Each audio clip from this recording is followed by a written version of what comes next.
All right, welcome back, YouTube. This is Eric at Hormones for Me YouTube channel with Ryan Root at hormonesforme.com, TRT, HRT Clinic. With us tonight, Big Paul Barnett, IFBB Pro from Anabolic Bodybuilding, here to talk about fat loss and GLP-1s and other hormone optimization ways to get your peak physique and reach your goals in the general public, even if you are not a bodybuilder.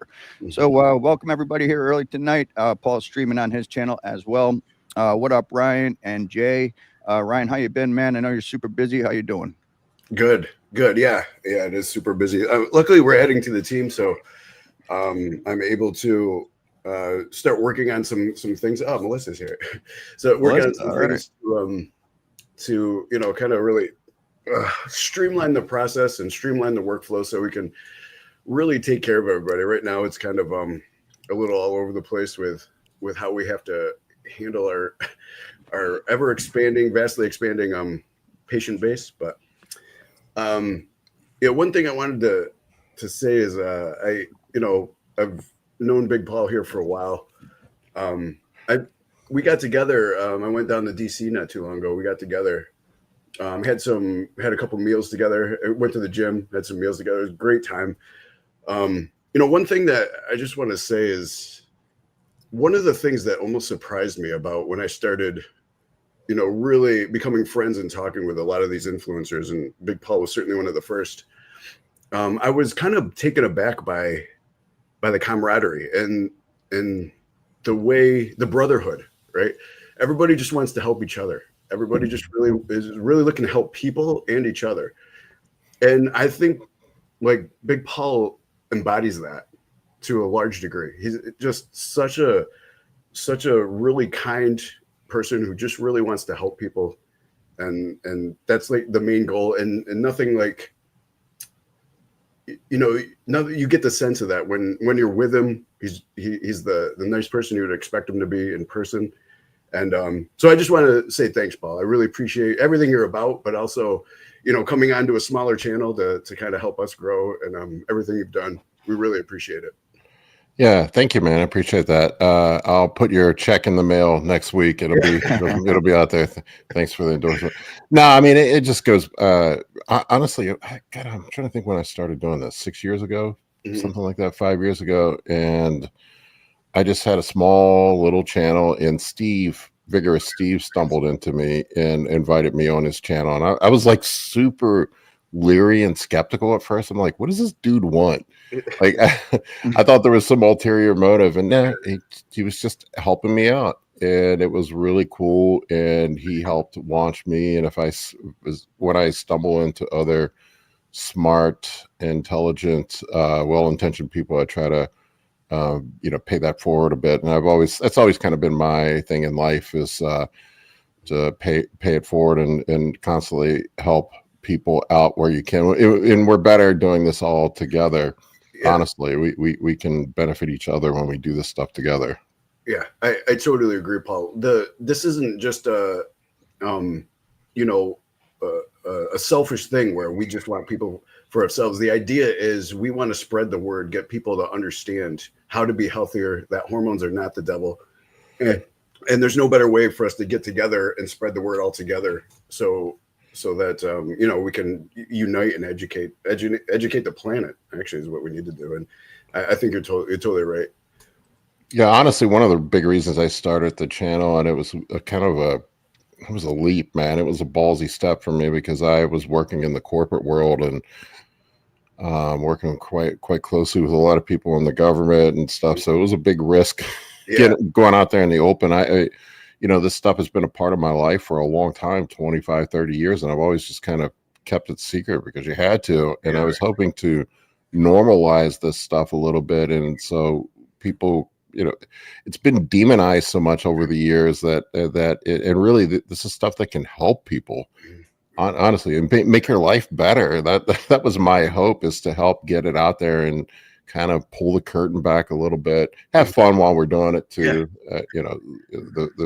That too. But that was sort of my original intent, and to put good information out, because there's just so much crappy information and people that don't have good intent as well. Yeah. No, that Yeah, I couldn't agree with you more, Paul. It's great. So we really appreciate it. We're gonna say hi to Eric. Eric, I know you've been kind of busy with all the rain and everything in the air. Just the Northeast has just been Oh my gosh. It's been absolutely crazy. How's it been in Washington? In DC? Rainy. It's been, the whole It's been rainy and shitty, like every freaking weekend. And then you get a couple of nice days during the week. Yeah. Today, rain. Yesterday, rain. I don't know what to say about it. It's into like the 60s and 70s up here too. It's freaking June, and it's like it doesn't even. It's only broken 80 like maybe twice this year. Yeah, it's been warm here. We have 2 seasons in Washington, D.C. It's the winter monsoon season and then summer. That's it. Oh, yeah. We can't get out of hot and humid and then cold and humid. Those are our two seasons here in the Mid-Atlantic. So how you doing, Eric? I'm doing pretty good, man. Looking forward to tonight's stream, Paul. I'm a big fan of your shorts. I enjoy them. They're real good. Thank you. I got my guy Alvaro that makes them. I do the Q&As and then he rips them from the Q&As and they turn out well when Instagram doesn't ban them. You have problems with Instagram? Really? I find all the problems to be with YouTube. Oh my gosh. Instagram and YouTube both. They don't like me. No. Yeah, it's probably the topic. Yeah. I talk about some spicy stuff. All right. Jay, how you doing? I feel amazing. Good. Great. Feel like I can do anything. Yeah, he's running off 3 hours sleep. He's still yeah. I don't know. I just get in these modes where I just don't need to sleep as much. I just wake up, think like mid-thought, like I'm just ready to get up and get going. I've never been a big sleeper either, man. People like all the time tell me about you need, and look, I get it. The sleep's important, but I just like, I've always been like a 5 or 6 hour a night kind of guy. That's been my MO for most of my life. I've actually slept more in this last year than I probably have in my entire life. I think some of it's the ADHD and motivation to work. And I just, it's just like you were saying, Jay, I get an idea in my head and I can't sleep. I got to get up and do something. Yeah. Like your cell phone only needs to have enough power to run. Some days I feel like that. I don't need a full battery. I just need enough to get going, but then over time it can catch up with you where you're like, today's going to be a 13-hour sleep night because I need it, But I don't need that every day. 13, nice. I'm just throwing out a number. You know what I mean? Like you just keep going back over and over again. And you try to do the math. Like, I don't know. It was a lot. If I get 8, that is a rock and roll night for me. Usually I'm like in the 5 or 6 range. Okay. All right. One thing I wanted to mention, Paul, is I saw your community post of your Echo. Yeah. That shit looked great. Yeah, and it's gotten better. That's the crazy thing. I around 40 years old, and I wasn't even using any PEDs or anything at the time. I had been off of everything for about a decade. They said that I had LVH. And it is in my ejection fraction at that time was around 52, which isn't, it's not the best, but not terrible. But I, over the last 10 years of on PEDs and managing my diet, managing my blood pressure, and managing my lipids, I have improved it. My LVH is almost completely gone. The doctor said it's almost completely reversed. And my ejection fraction was up to 66%. Oh my! But Big Paul, wait. Anabolic steroids cause cardiovascular disease and increase left ventricular hypertrophy. So how could that possibly be? That's what I was going to say, actually. He got his pro card in the meantime, and he actually got better. Yeah. But wait a second. Yeah, how does that work, right? My doctor said, yeah, my new GP, she's like, you got to go get this checked out again. And I went in and got everything checked out, and it was, people don't believe me. So I post the test results. Yeah, good. I'm glad you did. That's fantastic. Or like, what do your organs look like? Okay, well, here's what they look like. Yeah. And Chase Irons did the same thing, and he had no enlargement of his heart, no left ventricular hypertrophy at all. And he was at 20,000 nanograms per deciliter. We know Chase is not conservative with his dosing protocols. Yeah. Hey, Joel's Oh man. Joel's here. Oh yeah, I Joel. love that full body MRI he got. If I could afford it, I would get one of those twice a year. Like, I don't know why billionaires don't do that. Like, that's so They're- useful, that data. They're Holy shit. not crazy expensive. They're around $1,000. For full body, Yeah. head to toe. Oh, okay. I thought I read 1,000 for like the light package and 3,000 for the full. Yeah, maybe it's more. I don't remember, but I had one done 4 or 5 years ago. I went through God damn it, I can't virtual physical, I think is the name of the one I did.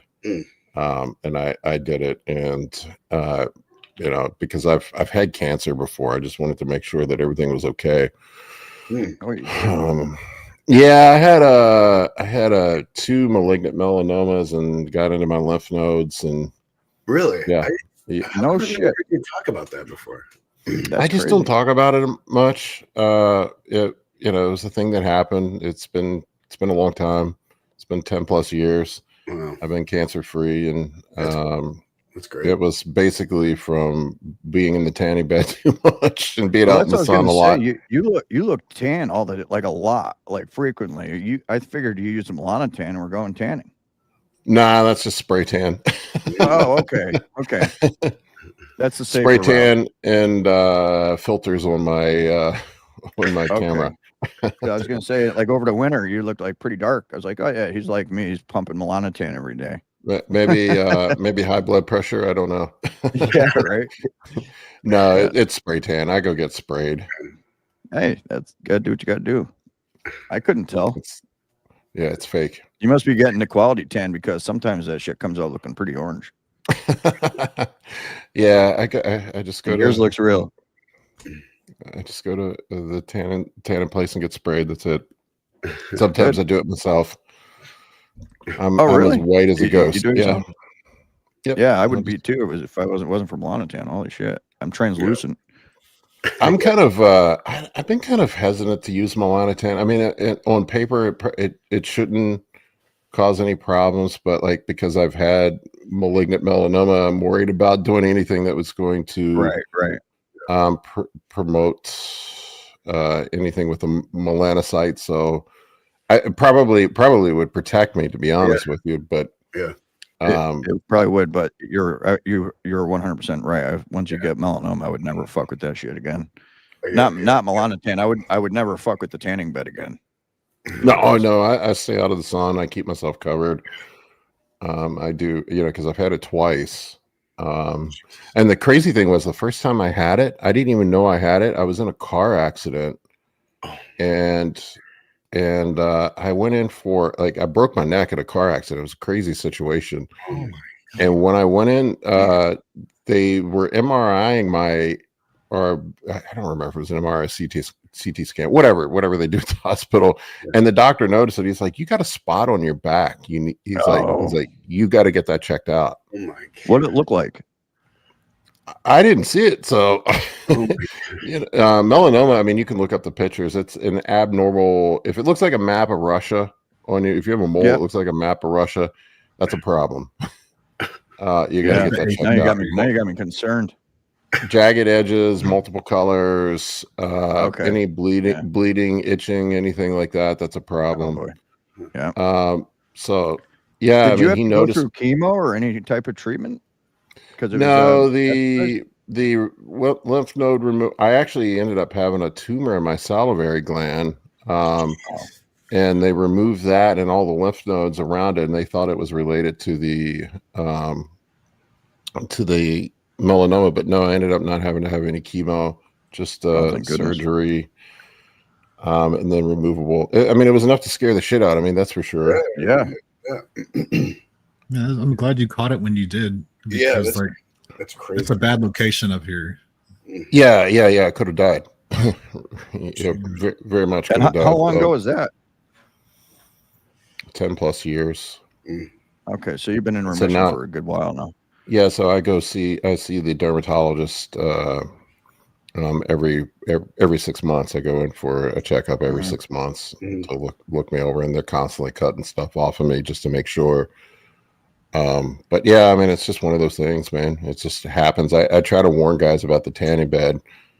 A lot of it probably ultimately it's probably genetics. It's just genetics caught me. Most cancer is genetic, and there's some environmental component that exacerbates it. But yeah, super. Well, it makes us appreciate our time with you even more.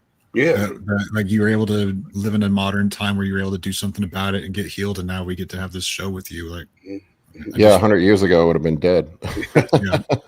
And the serendipity Absolutely. too of having happened to have that car accident right when the doctor having to Yeah, it was just luck, and the dermatologist I saw told me I should send a bouquet of flowers to the ER doc that saw it and told me to go get checked out.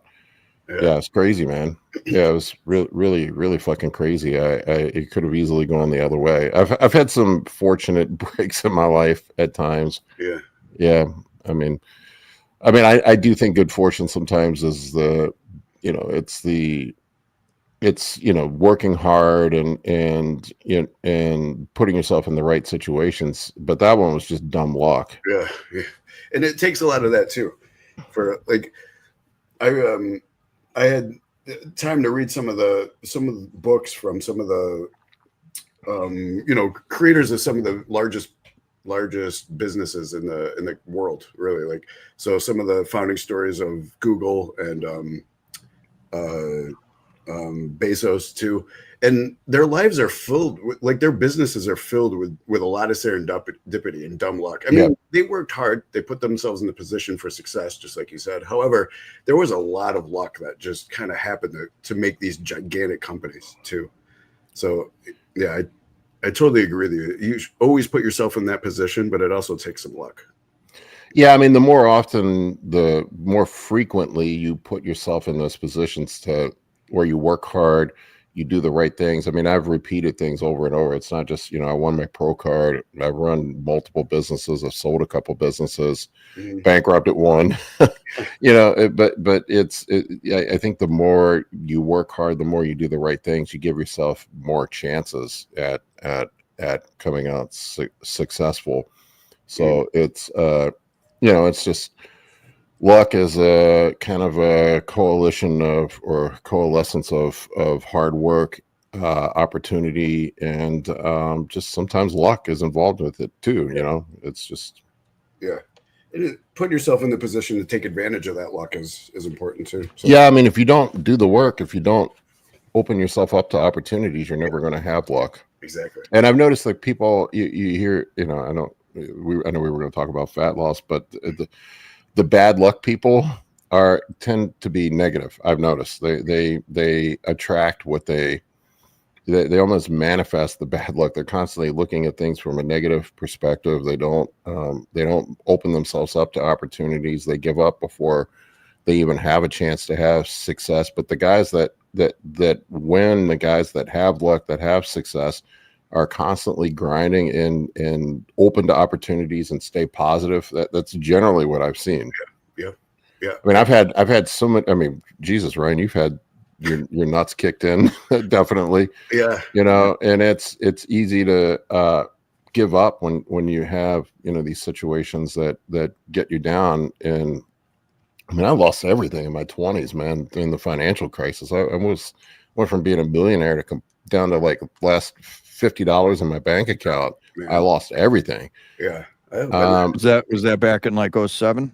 You talking about like the housing crisis? Yeah, I owned a mortgage and real estate company at that time, and I went from 100 employees and having a $20-30 million a year business to completely fucking broke, living in a 1-bedroom apartment within 12 months. Yeah, it was crazy. Both, bro. Yeah. We ended up going bankrupt. We had to sell our house, and we moved into our fucking in-laws. Oh, yep, same thing here, man. True nightmare. Yeah. And then I made the transition into IT at that point.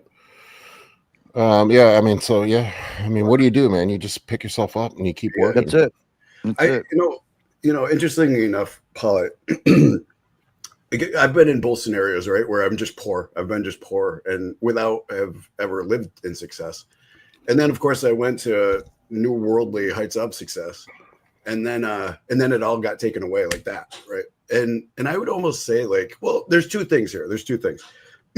I would almost say it's worse having lived, with success and then having it all taken away, because you know what life can be like, or what it's like to be successful. Like when I was just poor, always, like from the beginning, like I didn't have any experience with being super successful. So it was just, I just lived my life and didn't think about it. But when you have everything taken from you, it's so much worse. But what I can say is this, is it does give you something to aim for. So now, because I had experienced it, like I didn't want to live without success again, because I had the dopaminergic effect where I experienced what it was like to be up here. And now I had a drive, like almost an unearthly drive to get back there. Right. So, and you also learn the process of success. It is definitely a habit. Like it's not a coincidence, and I'm not trying to like blow myself up or anything, but it's not a coincidence that I've had success in multiple areas. Mm-hmm. It's the same process repeated over and over, whether it's bodybuilding, whether it's business, or if you want to be a musician. I was a pretty decent musician at one point. That's great. These are all things that you can build yourself up from the ground up again. You know what the work that it takes, how to do it. And yeah, you're right. It's a process. I also think sometimes getting your teeth kicked in helps build character too. Yeah. What do they say? Hardship builds character. Yeah. I think failure is incredibly important. If, like, one thing I've kind of said, if I'm more successful than most, it's only because I've failed more than most, right? Like one of the major things I would go back and tell myself when I was younger is embrace your failures, right? Nothing is a better teacher than failure. So embrace those failures, learn from it, move on, and try harder. And now you've learned something. But when I was younger, I was so terrified of failing that there was points when I just wouldn't try anymore, because you can't fail if you don't try, right? Yep. And I would get so disenchanted by failure that I wouldn't try anything anymore. And that's one major lesson I've learned: embrace those failures. We should all celebrate them, really. Yep, exactly. Yeah, I mean, that's kind of my thought process is, and I applied the same thing with bodybuilding. I just kind of, I don't know. I'm like, I'm going to work hard at this. I'm going to grind at it. I'm going to see what happens. It's just, it's at the end of the day, it's kind of a silly little hobby, but same thing with the YouTube channel, all that stuff. It's just another thing to grind at and try to do your best at and get better at it each day and improve. And that was sort of my approach to everything. Just grind away, get better at it, incremental improvement. That's why I love bodybuilding so much, because it is a metaphor for everything else that you do in life. Yeah. And it's incremental, slow little improvements and chipping away. I heard Dorian Yates talk about it one time where he said 1 brick per day. You're putting 1 brick on the house every day. That's and that's, business is the same way. Everything, really, life is just that way. Yeah. And I think a lot of people want immediacy with things. A lot of people are impatient. Yeah. And that's the lesson that I love that bodybuilding teaches is how you, how you just grind away at something, and eventually you work yourself up. Took me 1,000 shorts to get 53,000 subs. Yeah. I mean, that's an example, Mark. You just grind away at things. Mm-hmm. Yeah, that's great. It's a great advice. I didn't expect to be talking about this, but like, I love it. You're absolutely right. Hey, that's why I never have an agenda, man. Yeah, that's why I don't read agendas. Let these conversations happen organically. Yeah. Mm-hmm. That, and I have ADHD, so that that's part of it too. Yeah. You and most of us here. It's funny. Most successful people I find they're a bit ADHD, or some form of OCD, or yeah. I'm more OCD, but I do have some attention. I have all the above. Yeah. One of my favorite quotes from Paul is, what he would point out somebody that was kind of doing something a little like really weird. He goes, "That's what happens when you mix Tren and autism." Yeah, there's a lot of that in bodybuilding. It Yeah, seems to be the ultimate sport for autistic bros. That's great. Okay, Eric, do we want to say hi to people in the chat, and then we can kind of let's do that. We got a lot of people here. Let's see. We got StreamYards here. Hey, StreamYard. All Okay. right. Who do we got? We got Charles in the house. Forgotten Friend is with us. Good to see you guys. Too Perfect is here tonight. And Joe, thank you for coming by. Thanatos in the house. Hey, Thanatos, the guest that you had mentioned to Ryan's going to be on next week for the 17th. So thank you for that. Who else we got here? We got George in the house. And of course, we got Amy with us. Thank you, Amy, for coming out. Zionic. Always a pleasure. Zonian. And who else we got here? Relics. All right. We got a bunch of new people here because we got Paul's channel going on. Oh, Melissa's here. She heard from me today. Thanks for all your help, Melissa. Appreciate it. I see some of my regulars on here. Yeah. Oh, Daniel M's here. Tanya Miller. George. Oh, the Gun Dungeon. Okay. Thanks for coming out. Sed is here. Thanks for coming out, Sed. And we got Dan LaGrange. All right. Dan, what's up? Dan's got some good news, but I'll let him tell everybody. Oh, yeah? Good. There we go. I'm not going to try to pronounce that because I'll just butcher it. But hey, thank you. And Joshua Perry. Good to see you, man. Josh is my favorite troll. Yeah. All right. He is my VIP commenter. Yeah. Very intellectual way of just talking shit. I love that. What's up, Joel? Good to see you. Zip Nail. All right. Who else we got here? We got a bunch of people. All right. The WJ's Milkman. Yeah, WJ. He got here early. We'll let him pass on a tardy slip. Thanks for coming by, WJ. Oh, Benny Parcher. My gosh, haven't seen you in a while. Thanks for stopping by. Here's Mark Tina here from and that's not Mark, I'm sorry. All right. This Mark? Oh, I keep missing him. It's all right. We'll just keep going down the line. Rise 41 Success. All right. And we got Marty Groth in the house tonight. With us is we already went there. Who else we got?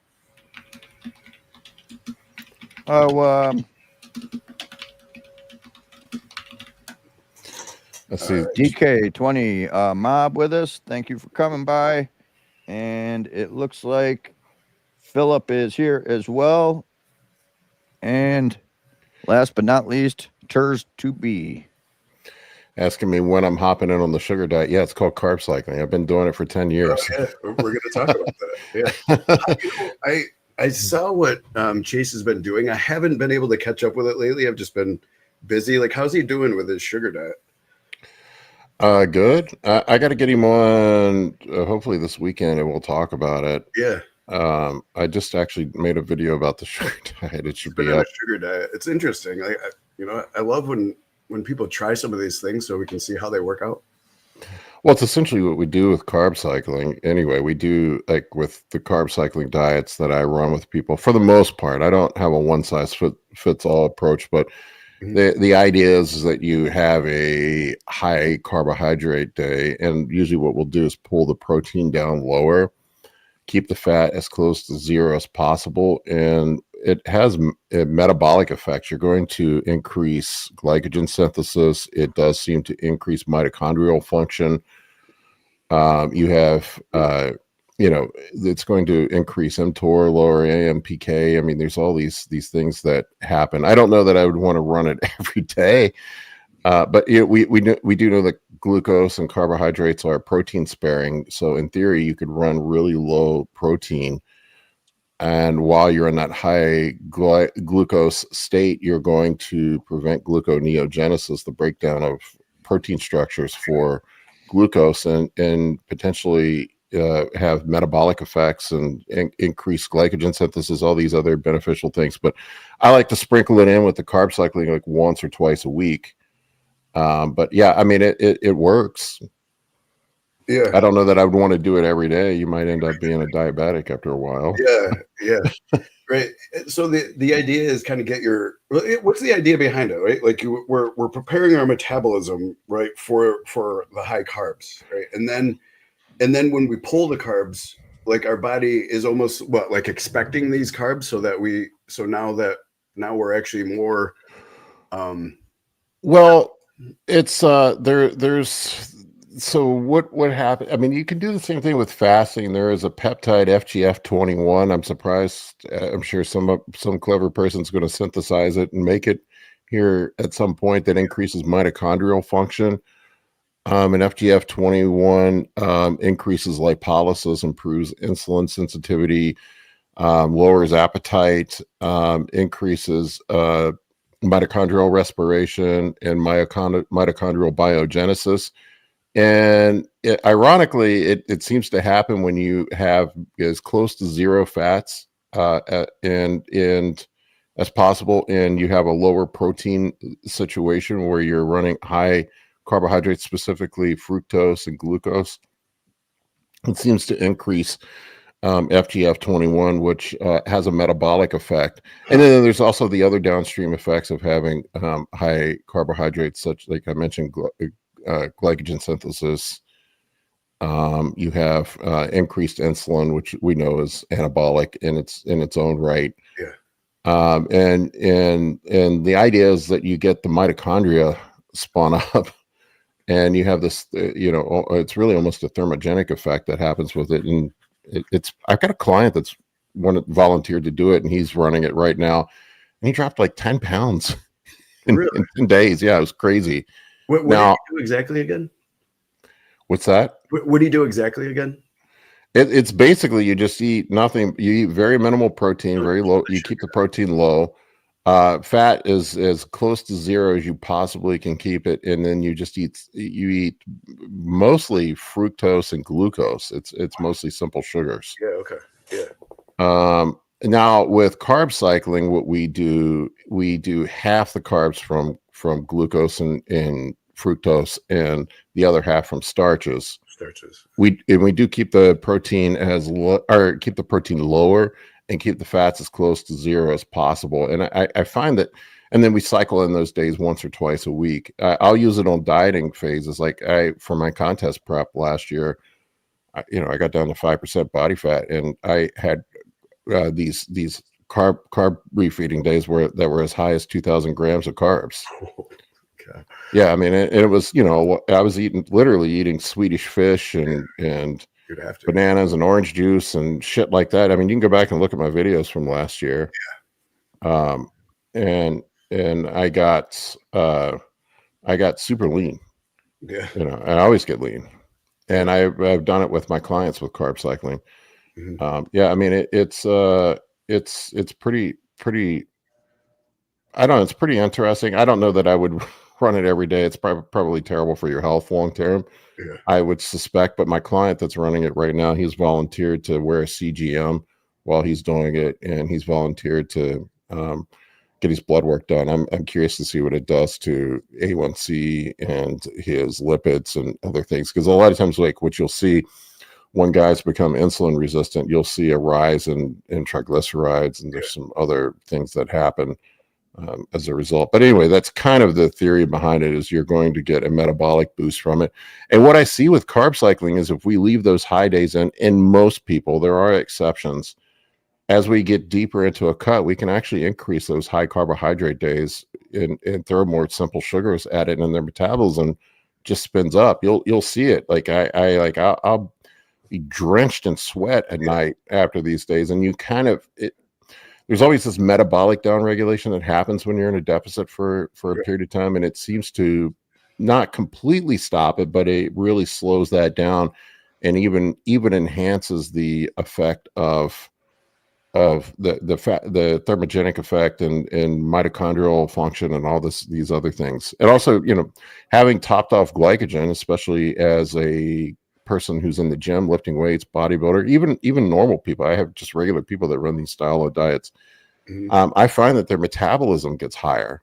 Right. We can increase that. I have guys that have been with me for a couple of years running these diets, and it's crazy how high we can get their calories, and they stay lean. So that's the idea behind the carb cycling, right? The high day and then go into the low day, right? We're overdriving your metabolism, and then when you drop all the carbs, your metabolism's still up here. So now you're going to really turn and yeah, and that's sort of the idea. And you sprinkle in these high days, and then you're going to cycle in.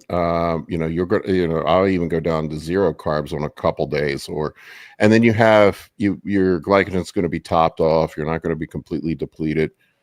Because we do know, like, when you remove carbohydrates completely, that most people, not everybody, there are some people that do feel better on ketogenic style of diets, but generally what we'll see is your performance is better in the gym, your energy levels are better, metabolism stays higher, and then honestly, like, what I've seen is, like, the overall improvement to blood markers and health seems to be better with these style of diets versus running the higher fat, lower carbohydrate diets. I've seen some pretty shitty blood work from people running higher fat, lower carbohydrate diets. Now, like I said, there's not one size fits all for everybody. There are exceptions to the rule. If you're metabolically disordered, it might make sense to run a lower carbohydrate diet. Yeah. Let's talk a little bit about that, because especially in where I am, right, and where I'm seeing a lot of patients who are in metabolic disorder, right? And they're trying to fix that. That's why they're coming to me, right? And so I probably see it a little more often than in the bodybuilding context, where people are actually just trying for performance. So let's talk a little bit about what you've seen as far as some of the people who don't respond well to carbs, and they kind of need this more ketogenic, less carb diet. What do you see how do you tell when you're defining somebody's diet? What do you see, or how do you tell when you think, okay, this person just isn't doing well with carbs? I think we'll do better on something more ketogenic. I generally start with blood work. And like I said, there are some clues. Like, you'll see it. A lot of times people will come to you in insulin resistance. What I've seen, a lot of people will look at A1C as an indicator of insulin resistance. Usually when A1C is higher, you're already in a pretty fucked up state. It's been there for a while. Kind of the leading marker, like I said, is triglycerides. You'll see there'll be some disordered glucose metabolism where the body lipogenesis will start just converting glucose into triglycerides, and you'll see elevated triglycerides. That's usually sort of the canary in the coal mine. Like, I will see that years before people will actually have a high A1C. And in a situation like that, a lot of times, even with the carb cycling, we can still do it. But a lot of times, sometimes I'll do like a protein sparing modified fast type of diet. And now we have other tools like GLP-1s that we can use that can reverse that pretty quickly. Retatrutide is pretty fucking amazing, man.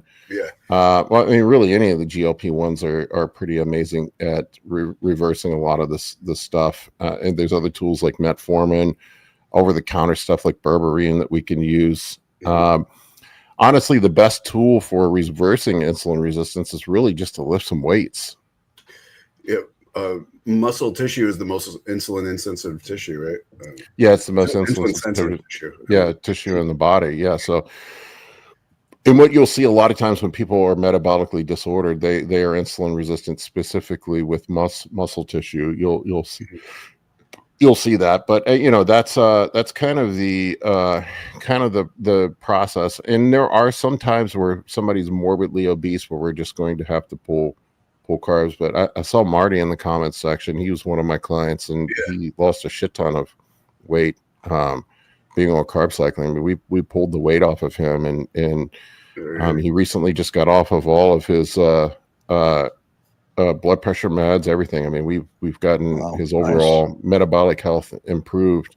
That's fantastic. I'm a diabetic, but not type 2. I'm type 1, so it's always something I'm managing. But we could all learn from your glucose monitor, I think, too. What did we? Oh, you were saying that coffee shot your glucose up, which Yeah, which was well, surprising to me. I mean, I guess the increase in cortisol, it would make sense. yeah, it's got to be cortisol. Thought It's of- cortisol. It's interesting. My dog wants to get in on this. My cat is around here too. Okay, so I want to talk just a little bit more about the ketogenic thing, and then we'll move to Retatrutide because I want to focus on that. I know that you've had a lot of experience with that, but let's talk a little bit more about the ketogenic. So, like for instance, Christina, right? Like she just does not do well with carbs. Like there seems to be just this massive amount of inflammatory cytokines that come from the use of carbs, and it's just cause, not only does it cause all kind of distress, but like bloating and inflammation. I mean, and you said it's, everybody is different, and there are certain circumstances where a more ketogenic diet would make sense. And like you're saying, for some people who are coming from some sort of obesity and morbid obesity, it might make sense. But have you had anybody that you've said, you know what, you just don't do well with carbs, let's just keep you more with a really low carb, really low carb days almost all the time? Have you seen that? Yeah, there are people. I do have people that I do tend to run a lower carb, higher protein, moderate fat style of diet. Not specifically a ketogenic diet, but that's the kind of thing I'll do. But yeah, I can't remember the name of the study. I have to see if I can find it. But there was a study that they did where it was a very small percentage of people. It was something like 1 in 15. I don't remember the exact number, but there are some people that just do better with because you'll hear it. You'll hear you'll talk to people and they're like, God, I feel like shit running that keto diet. And then there's some people that report, I feel fantastic. I feel alive. My brain is clear. There was a study that was done that showed that it's something genetic. I don't remember the exact. I tried to find it, but I can look for it later. But there are some people that do respond better to ketogenic style of diets. Yeah, I would almost rather, honestly, I find that situations where people struggle with carbohydrates and in that sort of situation, that honestly, if we run the carb cycling, that we can get them in a better state, because we do sprinkle in the high carbohydrate days just periodically. But yeah, I mean, there are some people that just seem to do better. There are people that I have to keep on low carb diets. I just, and you have to play around with it and figure it out. Yeah, could you after the this, could you get me that gene, because we're actually setting up genetic tests for our company, and I would love to be able to test people. Yeah, I'm gonna have to look for it. Yeah, but I remember seeing the study. Interesting. That's really fascinating. I've seen the same thing you have, Paul. It's like there's some people who just really don't do well for that. I mean, for in the bodybuilding context, of course it makes sense that we need the anabolism. We need everything that carbs provide us. Here it is. It's the. I'm looking at this. Yeah, I'll send you. Here's a list of but there's several genes. Oh, that's fantastic. There's the ApoE. Oh, okay. FTO, PPARA, and it has to do with lipid metabolism. Interesting. But yeah, there are 5 specific genes that make people better responders to keto style diets. That's great. Yeah, I do not respond well to keto diets. Yeah. I feel like absolute ass on them. No kidding. And you would think, with me being a diabetic, Right, that I would do better with a low carbohydrate diet, but I do not. yeah. It makes things worse. Yeah, I'll be interested to look at those.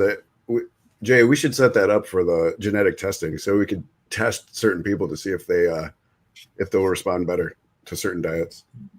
Yeah, I just asked ChatGPT. I'll send it over to you. I appreciate it. But yeah, it's interesting. Yeah, I remember reading the study about it was basically like, why do some people feel better on keto diets? Yeah. It was essentially the title of the study or what the study was about. But yeah, there are some people that just do better with keto diets. Yeah. Now, Ryan, getting back to that genetic testing when it's available. So you're telling me here that people will be able to determine whether or not they may be sensitive to certain diets, and they could be feeling like shit for that specific reason, and they have no idea. Think of how many people this is currently happening to. Like we've figured out that there's certain people have like allergens, right? So certain people have these autoimmune responses to certain dietary allergens, whether it be environmental toxins or just even like that's what a gluten allergy is, right? Their immune systems are not dealing with that. Your body treats it as an antigen, and you actually attack the cells where gluten goes. But it can be all throughout our diet, right? So imagine all these people who just eating because that's just what they eat, and they feel like crap, and they're exhausted and fatigued all the time, and they have no Highly idea why. And inflamed. it's just their diet. And if they change their diet, they would notice this massive difference. And that's happening right now. Like how many millions of people are suffering just because they don't know to eat differently. And so, yeah, part of the genetic testing that we're going to be doing, we'll try to help people figure that out. Like, do you have the genes? Like Paul was saying, do you not have the genes to deal with some certain, Right.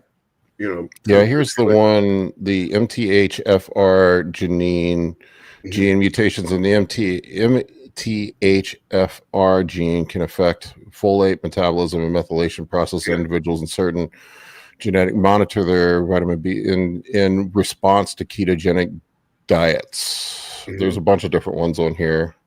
But yeah, I saw it like it has to do with lipid metabolism as well, how your body responds to lipids. Now, and certain people can't like I looked at it like they still require glucose for even when they're in ketogenesis. I mean, you still, on average, I think it's about 50% of your brain function still needs glucose. So your body will just go into gluconeogenesis, start breaking down protein structures. It can only run about 50% off of ketones on average, but there are some people that seem to run better off of ketones. Yeah. It's super. What I get concerned about with the high fat, to be truly in ketosis, you need to run high fat, low protein. What I do get concerned about with it is I think I've seen a lot of people with really screwed up lipid profiles. Yeah. And that comes to another another idea that Jay and I have been toying with. We've been kind of going through some research and trying to figure this out before we present it. But there's almost a point when, and I haven't. So again, I'm brand new to having researched this and really start to kind of form the idea. So bear with me as I try to explain it. But there's a certain concept, and I believe that oral anabolic steroids do the same thing, right? When we're doing the ketogenic diet, when we're doing, or especially in high fats and proteins and no carbs, or when we take orals, right? It tends to what we call, people respond with bad lipid profiles, right? Mainly the LDLs increase, right? And I've been starting to form this idea that it might not necessarily be bad. Like, what if we're just changing metabolic flux and we're changing energy pathways to the point where we're mobilizing low density lipoproteins? There's several reasons why we would mobilize these, especially if we're only using fats as energy or triglycerides as energy. There's seven reasons why we would do this. The whole, and again, especially in the hormone world, we're used to the whole idea of just because something is out of range in the blood work does not necessarily mean it's bad, right? Like obviously the testosterone, we know that estrogen is going to be high for most people on TRT. Testosterone levels, we want it above the range. Even hemoglobin hematocrit to some degree, we want a little bit above the range. The ranges were not created for people in performance enhancement, right? So what if, and the whole idea behind a range for LDLs is the thought that they're going to attach to arterial walls and that it's going to eventually turn into plaque, and then we're gonna have occlusions, right? But what if the increase in LDL is because of a mobilization of LDLs, mobilization, changing in energy pathways and metabolic flux, instead of it just increasing to necessarily deposit in arteries? In that context, it may not be as bad it may not be bad. It may not even be a bad thing at all. Well, I mean, cardiovascular disease is a combination of many factors too. I mean, that's the other thing too. Like it's, you don't lay down plaque until there's damage to the arterial wall. It's high blood pressure, it's endothelial health. I mean, there's a bunch of different factors. High cholesterol by itself doesn't mean you're going to have. Yeah, and that's right. And a lot of the cardiovascular disease comes from as we start to clog the arteries or build up the endothelial plaque, we're constricting the blood vessels, and then your heart is working harder to pump everything around. And that's where increase in blood pressure or symptoms of hypertension start to come from, right? So yeah, and you're right. It's a disease state where, and you're right. There's issues with the endothelial walls. But what I'm saying is, like, I don't know. What if in some of these contexts, especially if we have a person who's exercising a lot, and they're otherwise they're healthy, but they're just eating a keto diet, or I think it happens with orals too. I mean, orals are so much more, they're anabolic. They're so anabolic that we're really stretching our energy, or we're really enhancing our energy pathways, right? What if it was, I don't know, like I'm exploring this idea that it's not necessarily bad, and just the whole paradigm, bad cholesterol, just because it's high is bad, is I'm exploring the possibility that it may not be. Yeah, I mean, it just depends on the. It's funny. There's a dude here talking about it's blaming LDLs like blaming firefighters for the fire. Yeah, I mean that's sort of so here's the thing. I always tell people, like, high LDL doesn't mean you're going to have cardiovascular disease, but most people with cardiovascular disease have high LDL. Yeah, right. Yeah. But there's a different context behind cardiovascular disease. It's the guy. Yeah, if you're sitting on the couch and your diet is poor and you have high LDL, then that's a bad thing. If you're in the gym and exercising and like I said, I think it's a change in metabolic flux. It makes more sense than I'm unhealthy because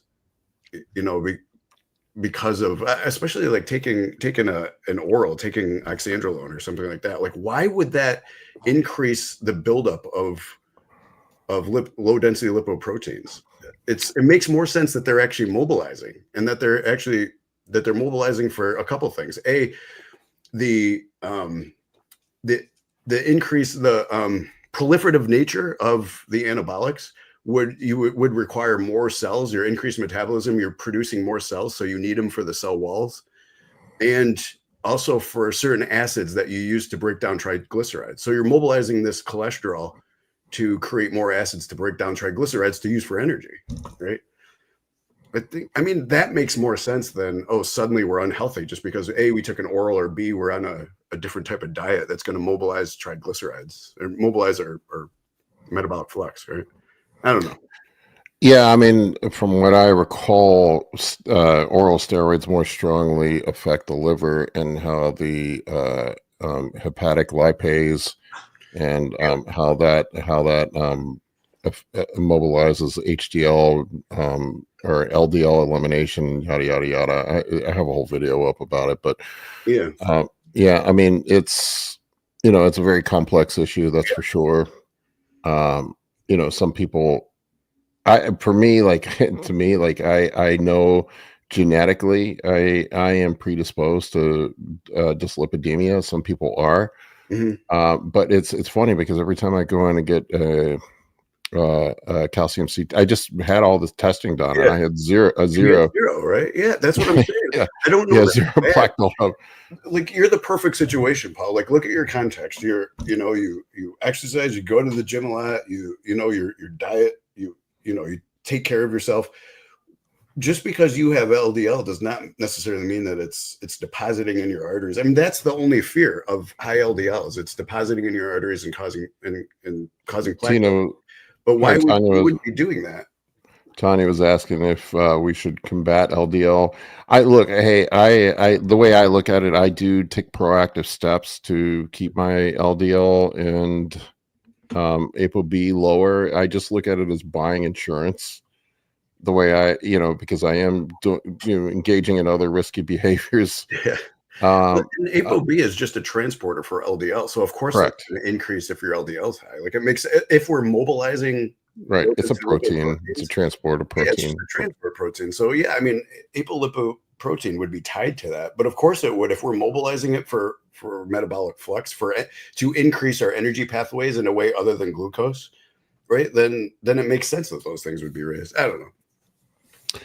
Yeah, I mean it's a complex issue, but I think ultimately, like it's multifactorial. You want to manage blood pressure. You want to make sure that your diet is clean. Yeah. There's being active, just doing some fucking Yeah. cardio. Yeah, for sure. There's a bunch of other stuff. Making sure endothelial health is good. Mm-hmm. These are things that you can do to manage cardiovascular risk. Mm-hmm. Yeah, like it. I used to fucking hate cardio. I actually like it now. Yeah. Now that I'm doing it regularly. I still hate it. Yeah, I know. I still hate it. Whenever I'm running, all I can think about is I can't wait to stop running. Yeah, that's why I don't run. Yeah. I remember this is hilarious. I remember I used to do jujitsu, and there was a guy talking at the class about running, and the black belt at the school was like, "Was somebody chasing you?" Well, why would you do that? That's pretty funny. So yeah, let's actually talk about that now, Paul. When you coach people, what do you tell them about cardio? Like, do you put it in? I mean, yeah, I try to put some cardio in their program. It depends on what their goals are. Like if we're trying to lose fat, obviously cardio is a way to increase energy expenditure, and we do know that fat loss is ultimately a game of net energy balance. Mm-hmm. You have to be in net negative energy balance to lose fat. Now, macronutrient distribution is going to have an effect on body composition. That's the thing, like not all macros are created equal. You're going to have a very different physique outcome if you're, like that's the thing I wonder about, like with the sugar diet thing. If you're not eating protein, are you just going to be a mushy mess? You might lose weight. I don't know. Mm-hmm. We'll see. Juan's one of my guys. He's a pro bodybuilder too. Yeah, that's funny. I do think it's good for, and this is the other thing too, like the way I look at cardio, there's two types of cardio, really. The way I look at it, there's the cardio that we're doing for cardiovascular health. There's the cardio that we are doing for fat burning, and they're two very different types of cardio. For cardiovascular health, we are going to want to work our heart. So something like a HIIT session, getting our pulse up, maybe doing intervals would be better for cardiovascular health to make sure that we are, working with the VO2 max. For fat burning, really, it's just slow and steady, really, which is not the best for increasing cardiovascular health, but is good for increasing energy expenditure. So something like walking or light cycling, things like that. But I do put it in my programs. So sorry, go ahead. I was going to say, typically in a non-fat burning phase, like if we're trying in a muscle gaining phase, I will lean more towards HIIT cardio. Yeah. For a fat burning phase, I would go more towards steady state cardio. That's interesting. Lists, yeah. What do you like for keeping hematocrit hemoglobin in check? Is that more of the HIIT? HIIT would probably be better. Yeah. Okay. HIIT would probably be better for that. Mm-hmm. HIIT was probably better for lowering blood pressure. Yeah. I find HIIT is going to have more of a profound impact on that. And in the low intensity steady state is, once again, I look at it as calorie expenditure. Yeah. Right, I don't know how much, cardiovascular benefit you're going to get out of a 3 mile an hour walk. I mean, it's certainly better than sitting on your ass and doing nothing. It's what I always say. Like, we evolved to actually walk efficiently. Like, that's one of our evolutionary mechanisms, to walk without using much energy. So like, I mean, like you said, it's better than doing nothing for sure. But you'll see it when people get deeper into contest preps or cutting phases, that actually they get more efficient at doing the cardio. The pulse comes down, so you're actually burning less calories as you get in better shape. Yeah, right. Yeah. That makes sense. So no, that's good. So what is your, because a lot of people talk about this. What is your view on how much cardio do you do? Because you don't want to sacrifice muscle mass especially as you're getting close to showtime. So what is your view on that? How many hit sessions per week? DP was asking. In the off season, 3 to 4, 10 to 15 minutes, something like that would be good. When I'm fat burning, I just lower the intensity of the cardio. I mean, I'll do, I usually have a weekly step count goal. I try to get somewhere between 10 to 15,000 steps per day on average. As we increase contest prep. And then sometimes, like, as we get deeper into prep, I'll back it off. I mean, it's always a fine game you want to play. It's really, with all the anabolics that are in play with bodybuilding, it's really hard to lose muscle tissue. You have to really fuck up. I mean, that's their main function, right? Is to preserve muscle mass, right? Like, so, yeah. Okay. All right. Good. Okay. Let's now go to, I know I appreciate your take on this, Paul, because I know you have a lot of experience and you've really researched a lot.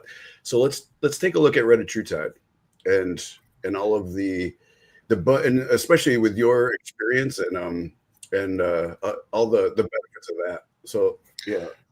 I posted up on my Instagram page, I don't know, a month or two ago. It was pretty profound, the effects, like we were talking about lipids, but the pretty profound effects that I had from Retatrutide.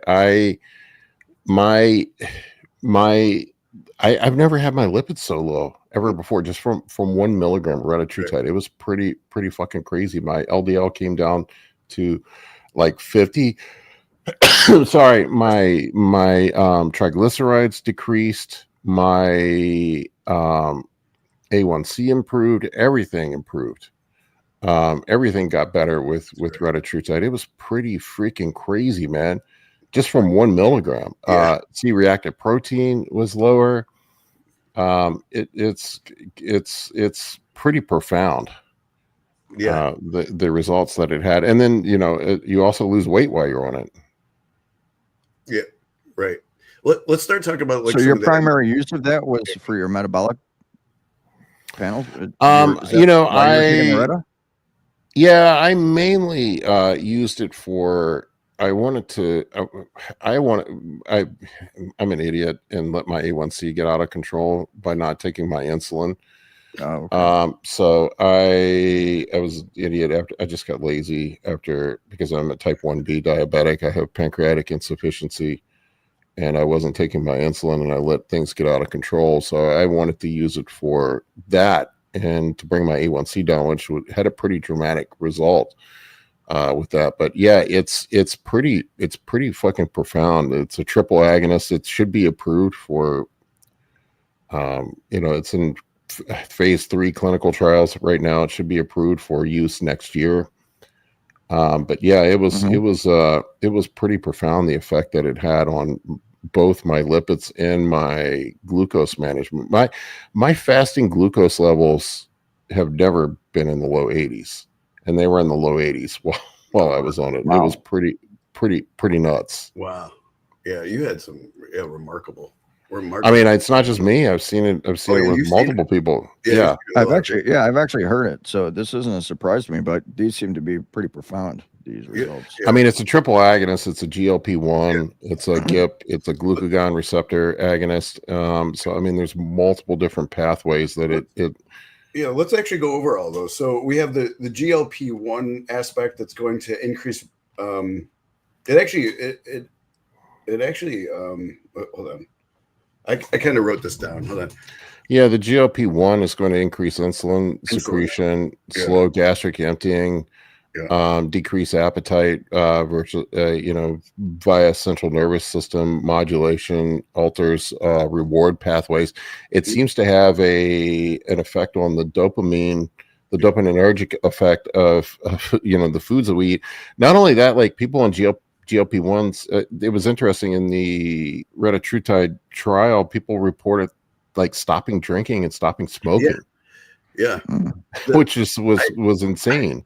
I have one patient who gets it because she's an alcoholic and she actually uses it to not desire to drink anymore. I have one patient Wow. that actually uses it for that reason. Yeah, So it it's can help with pretty. addiction. Yeah, it's pretty wild. It changes the dopamine response to things. It changes the brain chemistry. You know, the GIP, the glucagon or the GIP receptor agonism amplifies insulin secretion. It improves insulin sensitivity in peripheral tissue like muscle tissue.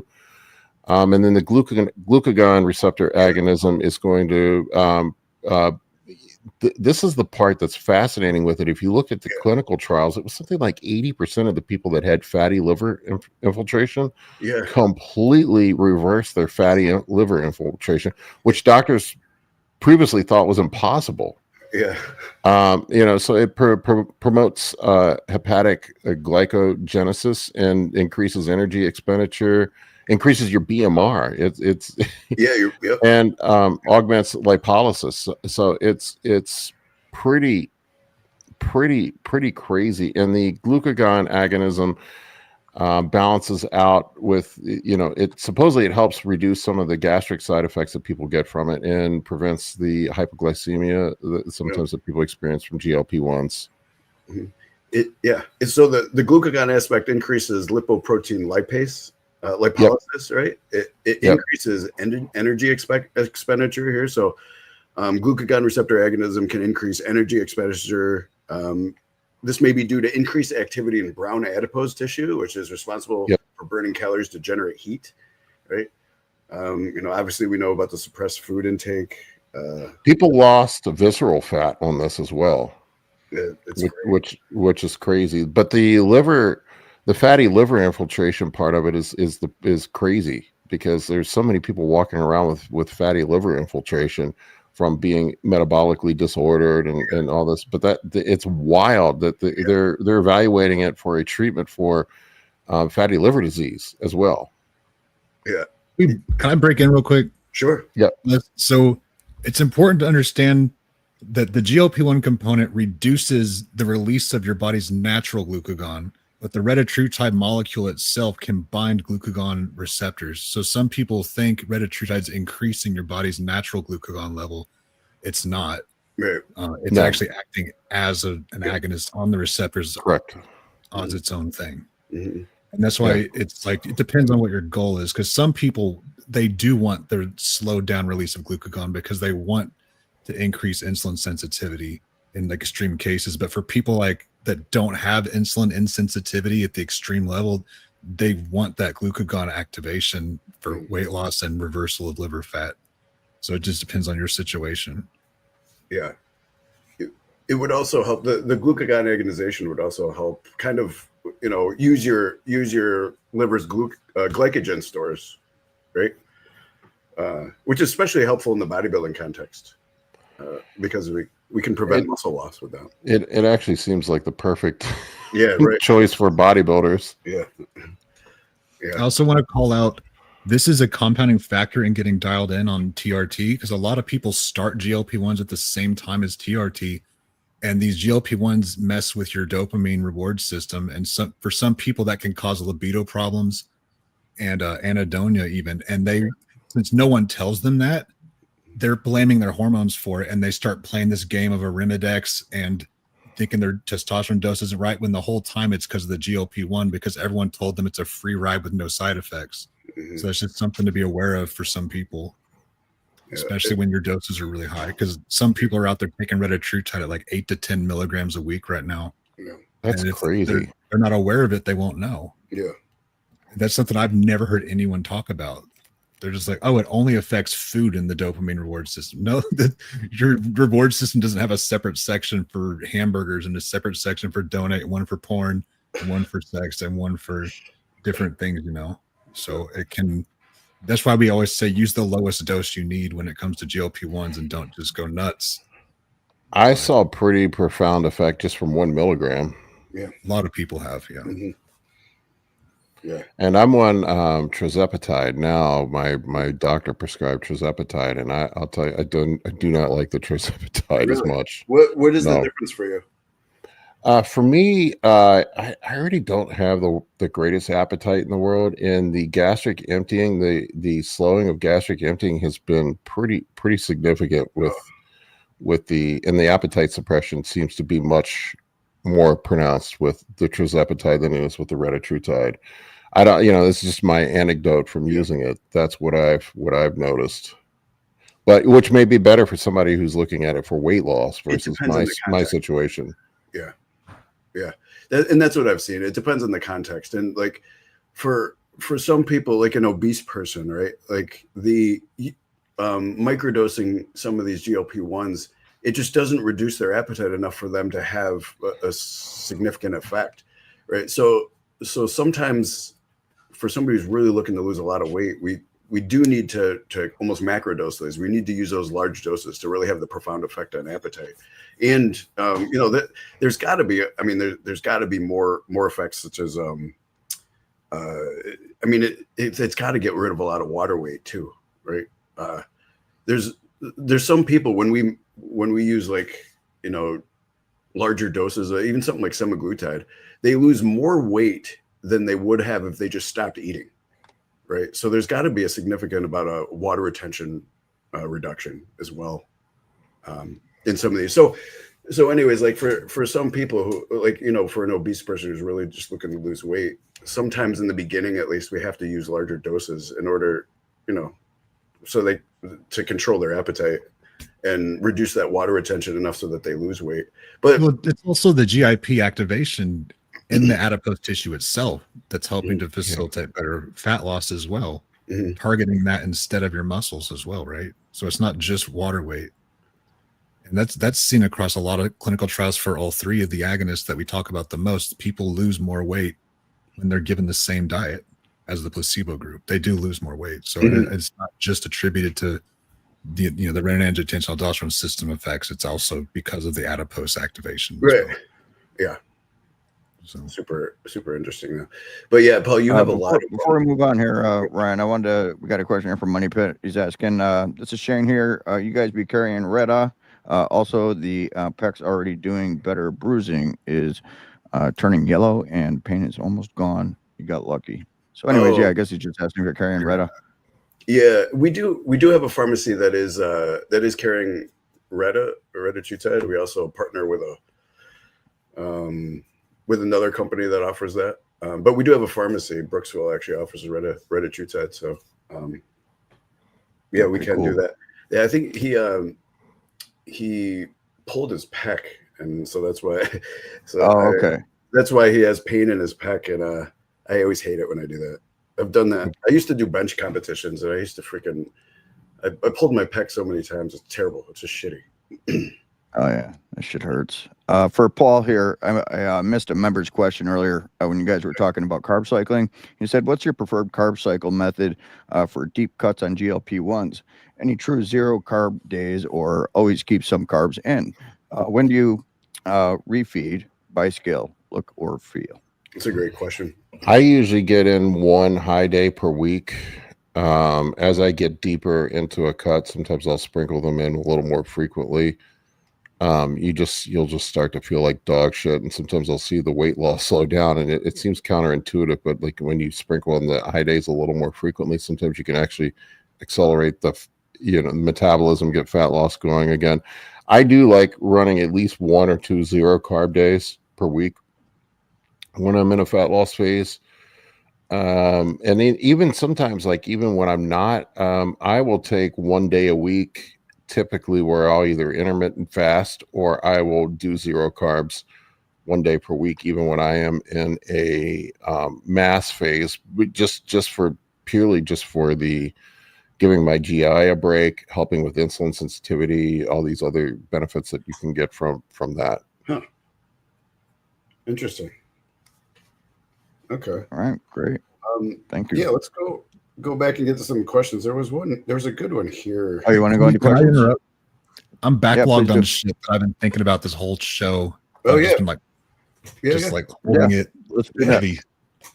Okay, so somebody mentioned something earlier in the show called like empagliflozin, and I had these horrified looks on my face earlier because I found this rare side effect that is so fucking disturbing, where people's taints necrotize. Oh my goodness. Okay, so Gangrene of your taint to the point where Oh, you have shit. to go to the hospital, and some people have died from it. Oh my So, like, gosh. yeah, but I looked I never into it and heard I of was like, such a thing. wait, in the reporting process, like, was there any information about the patients? Like, because these are like, what is the population that's using this drug? Like, are they more likely to get this condition anyway? And I was looking into it, and it turns out when they report it, there's no extra information given. It was just like these people had this condition and they also took the drug. Because I was like, are these people bedridden? Are these the people we see on TV that are 900 pounds that can't move, and these are just bed conditions, or is it caused by the drug? But just the horrific nature of what it is, and I just, it's so gross. yeah. Like that. Yeah, it's an SGL2 inhibitor, right? Yeah. Jardiance, right? Yeah. Yeah. Yeah, SGL2 inhibitor. Yeah, and then some people get urinary tract infections too because of the increase of sugar in the urine and stuff. Yeah, too. it basically just makes you pee out the sugar. I've heard it's pretty nasty. Yeah, because that's giving more food to all the bacteria in the bladder and all those places. So it's like you're more likely to get an infection. And if you're a population that's already more prone to infection, it's like a double hit. So I just wanted to get that off my chest because I was wondering if I had to see that, you have to see it.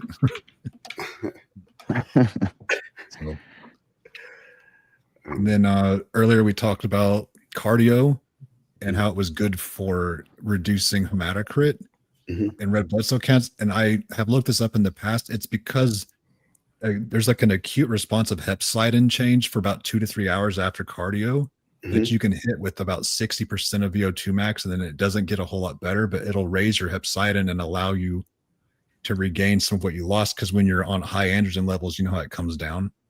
So this allows it to come up for a few hours. Oh, interesting. Do what? That's interesting. I didn't know that. Yeah.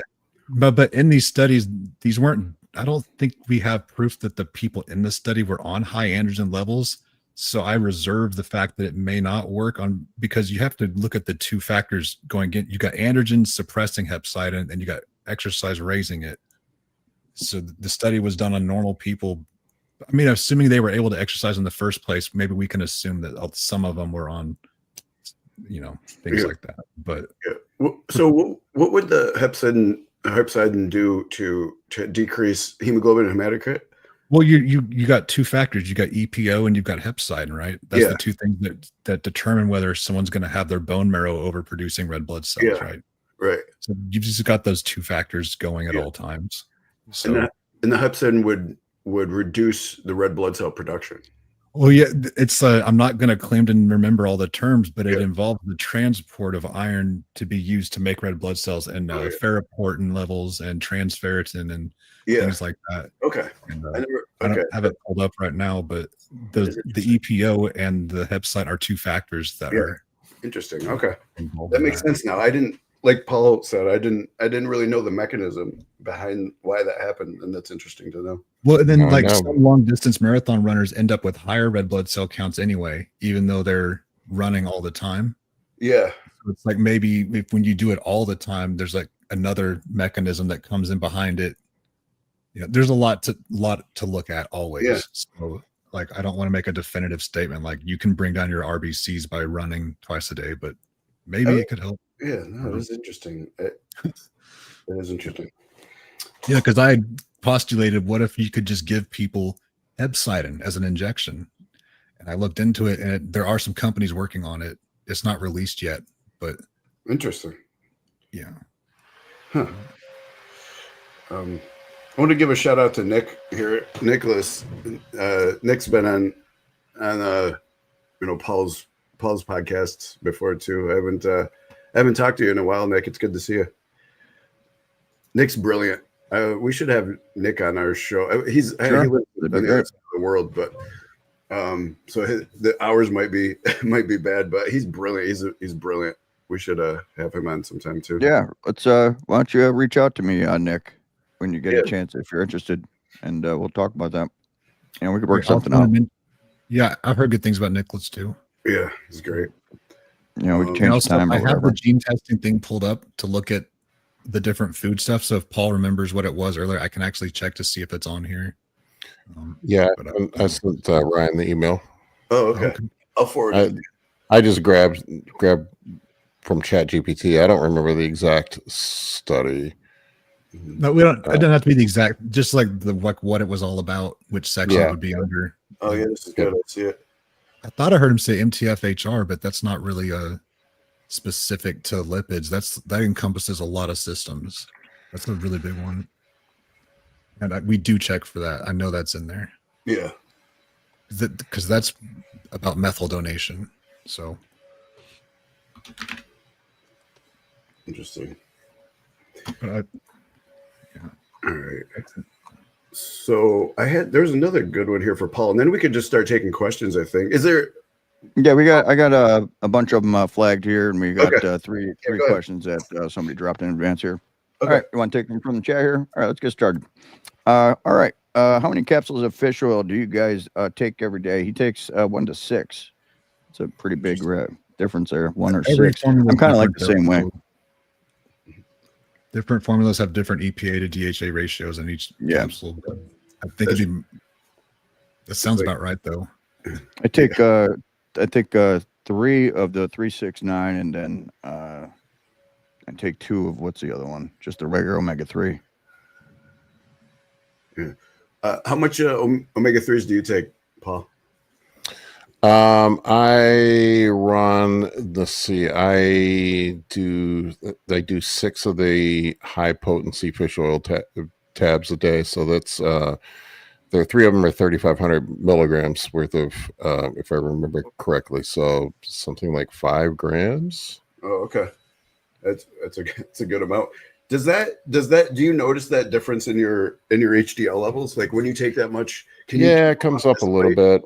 It's that and the combination of niacin are the only thing I've been able to do to get my HDL to come up. Right, and you know from taking PEDs, HDL is always going to be suppressed. Yeah. So although right now I'm just on TRT. I have been for the last year. Yeah. So the bodybuilder TRT? No, real TRT, 200 milligrams. Yeah. Oh, that's it. Oh shit. And you hold all that mass. Wow. The 6 fish oil pills and niacin, that's how you keep your HDLs up. I mean, that's part of it. Running less PEDs. Yeah, that does it too. Mm-hmm. Right. Yeah, because the increase in hepatic lipase is from androgen receptors in the liver being activated. Yep. So, I mean, the only way out would be to reduce the androgen load. Yeah. You're also, I think I heard you talking now. You were saying that you're on TRT for like 6 or 7 months of the year, right? Or more than that? Depends. I'll go hard and heavy when I'm going into contest prep, but yeah, I try to take big breaks. Yeah. Especially at my age, it's probably not smart having the gas pedal mash down 365 days a year. But yeah, I at least try to get 3 or 4 months of being on real true TRT. Yeah. Mm-hmm. Good. All right. From Jeff here. Big Paul, how do you stay sane while cruising? He's on 175 milligrams for just a few weeks now and getting antsy. Kept the GH at a decent dose and just added 15 milligram injectable YK11 as it seems not to hurt bloods. Well, we did a video on YK11. Streaming. I mean, you just run 200 milligrams of test, like I said, and a couple of units of GH, and I find that I can hold on to most of my size as long as I keep training hard and eating an adequate amount of food. I find that it doesn't really take a whole lot to maintain. Now, if you want to push up and put size on, you got to go into the super physiological ranges. But right now I'm recovering from shoulder and bicep tendon surgery, so I'm not really training that hard right now. But I mean, I tend to just stay in the 240 to 250 range, weight wise. If just I can maintain that on TRT. Interesting. It's odd because I'll notice like when I pull my doses back, my strength actually seems to go up. I don't know if that's just getting healthier. Increase SHBG, maybe. facilitating the efficacy of the testosterone in your blood. Yeah, that makes sense. That's really interesting. So what do you think Jeff meant? He gets antsy, like he just feels he's not doing enough testosterone. Maybe, I don't know. I think guys want to make gains. Yeah, right. You do feel like Superman when you're on stuff, and it kind of sucks coming down to being mortal again. That big full. You don't have the same fullness. You don't have the same pop that you do when you're running shit tons of super physiological doses of PEDs. I used to do that. I would I would run way too high doses for way too long, and then I'd be like, okay, I got to responsible. I got to come off. And I'd take like 2 weeks off, drop like 10 pounds to go, fuck this. I gotta juice again. Yeah. You know what helps that is age. Probably you start to realize that you're not immortal, and and to be honest with you, like I just feel better on the TRT doses. Like I get a little fatigued and I don't know, anxious on too high doses anymore. I don't handle it like I did when I was in my 20s or 30s even. Yeah, but the spiciest cycle I've ever done was last year, and I was up to around 3 grams of total load. I mean, that was a lot. Yeah. And 10 plus units of GH, and after a while you start not to feel so good. Yeah. Wow. So so here he goes. What do you say? Here's his response to that. Wait, yes, by antsy I meant it sucks to see my 3D go away and weights come down. Okay, yeah, I get it. Yeah, exactly like you said. As you get older, you start to like your priorities become more like long-term health and like, just feeling good, like not dying. Yeah. That I get it. When I was even in my 30s, though, I was just like, I just wanted to be as big as I could possibly get. I wanted to look like I have an air hose shoved up my ass. Yeah, you become acutely aware of your mortality as you get older. Oh yeah. Okay. Go ahead. From Thanatos here. When hormones are optimized, do y'all feel that the body just needs less sleep in general? That's a good question. I don't think so. I think the thing is like lack of sleep brings your dopamine down a lot, but androgens can kind of raise your floor dopamine levels such that even when you're tired, you don't notice it. But in order for you to need less sleep, the sleep itself would have to be more effective to get more done. So it kind of depends on your starting point. Like, did you sleep like shit and then you got on TRT and now you sleep better? Because that's a big factor. You see where I'm going with that, Ryan? Go ahead. I think it's brilliant. Yeah, I really like that take on it.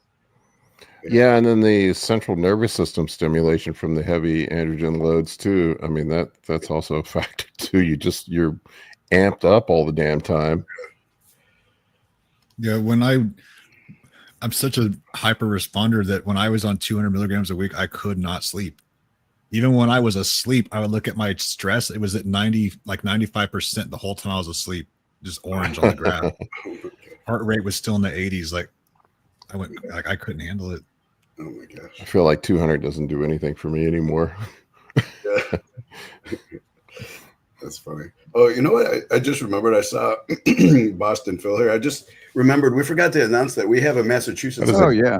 My gosh, I should have said that way back in the beginning. Yeah, he was the first one to respond on that post. Yeah. Finally, licensed in Mass. When I first started working with you, Ryan, you were like telling me, yeah, we got Mass coming any day now. That was 77 weeks ago. We had all the paperwork and everything in for over a year now. And it just, Massachusetts is so overregulated that, and it's just like, I don't know. I just had a guy yesterday I was going to send your way, and I looked on your site and I didn't see Boston or Massachusetts on there. Oh, it's on there today. Should be on there today. Yeah, well, I'll have to remind the guy.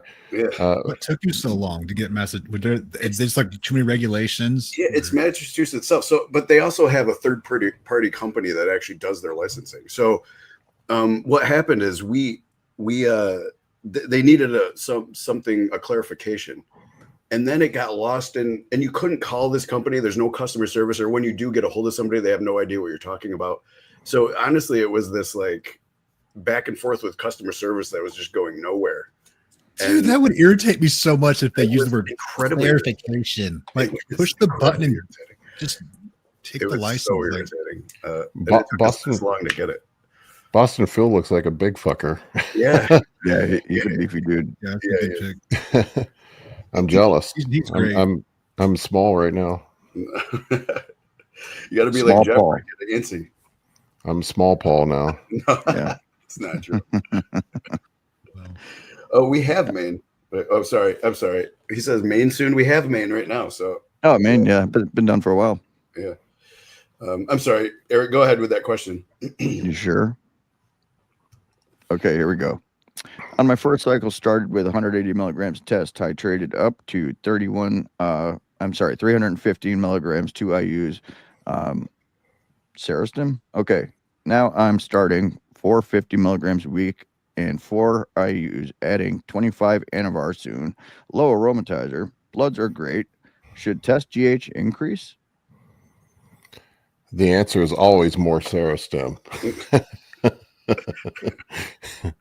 Can't go wrong. Sed must have some deep wallets. Serostim is not cheap. Yeah. This would be just individual specific, right? So if you're handling the test well, then sure, you could go up. You could go up with test. There's going to be a point where the law of diminishing returns. So, and plus you're just going to start to make yourself more prone to side effects if you just keep increasing the test dose. So at some point we're probably going to want to add something else. EQ or Primo is always good for most people. What would you say? I mean, you're going to hit an upper limit where it's, you're going to have estrogen and DHT issues from the DHT and estrogen. I mean, that's kind of where you start throwing in a secondary anabolic. Mm-hmm. And I find as you get bigger, you can tolerate more too. I mean, that's another thing too. Mm-hmm.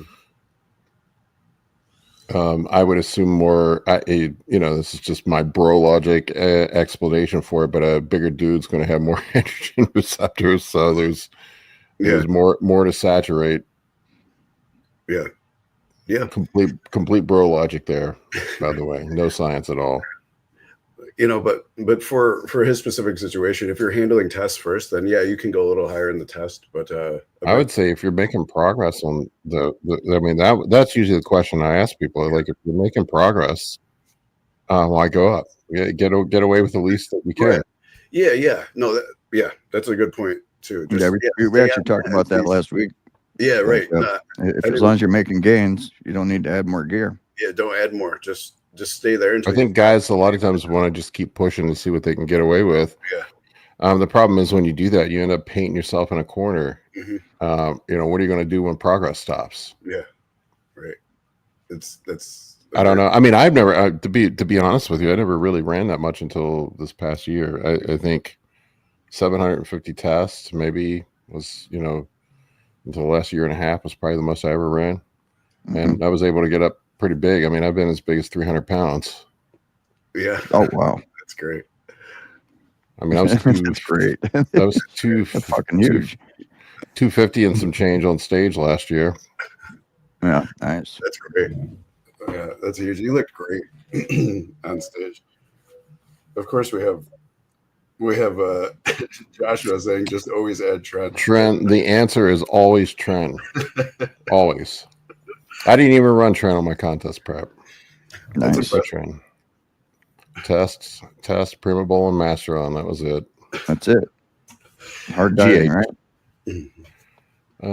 Yeah, I tend to lose fat easy. I don't really. Yeah. I wish I could say it was hard dieting, but I don't need to diet that hard usually. I just get lean. Yeah, that's great. Genetics are in my favor in the fat loss area. That's a good problem to have. Yeah, I don't even really run anything. I don't think I did more than 30 minutes of cardio on my whole contest prep. Oh shit! And I don't maybe 60 micrograms of clen. That was the max I did. No kidding. Yep, that was it. That's great. Paul has high natty T3. Yeah, that is true. My thyroid is always high every time I get blood work done. Yep. That's interesting. All right. So moving along here. I love this Atheist, name. nihilist. All right.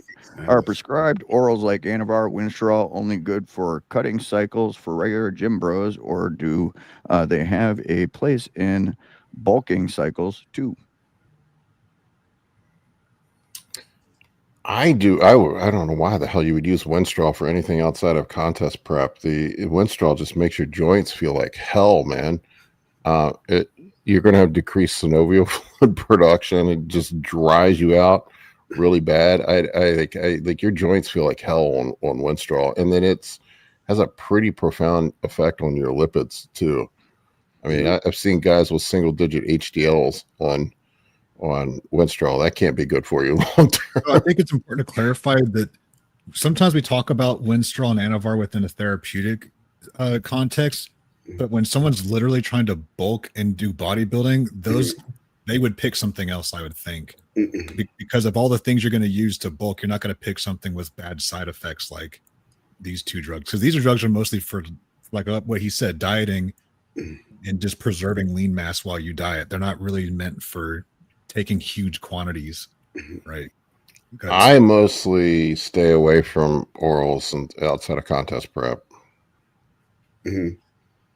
I find like all the negative side effects and really not any additional benefits that you couldn't get from an injectable anabolic, really, for off-season purposes. I don't know. I've never really seen a compelling reason to use a lot of orals in the off-season, especially when food's high.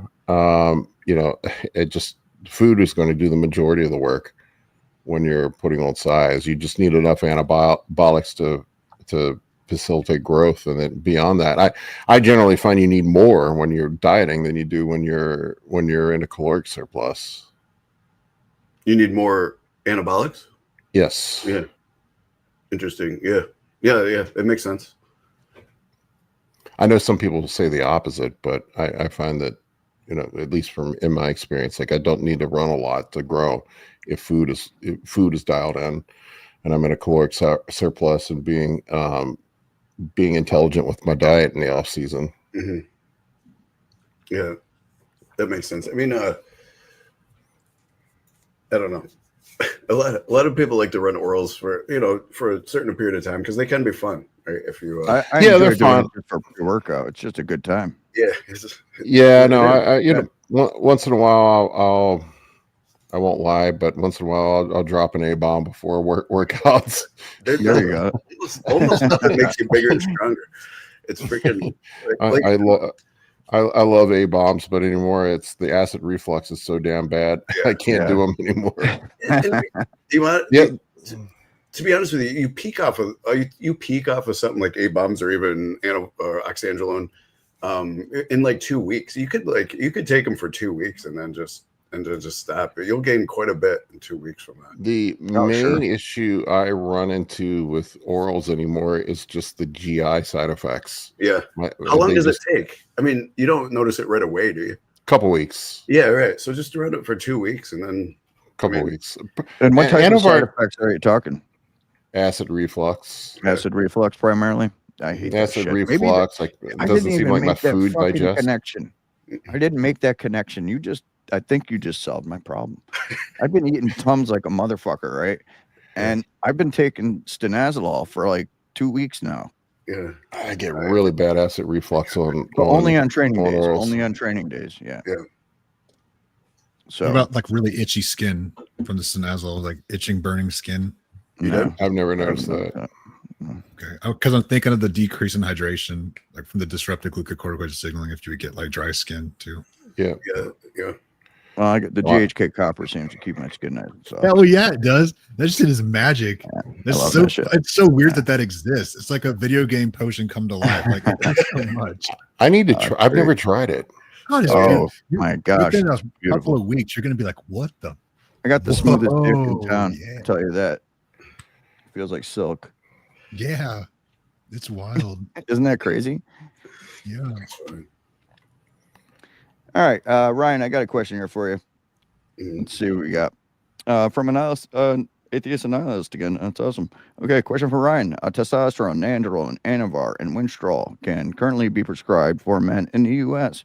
Can we see primo, mass boldenone or tren ever be added to the list? I'm laughing at the tren. So there is one pharmacy that tries to push push the envelope here.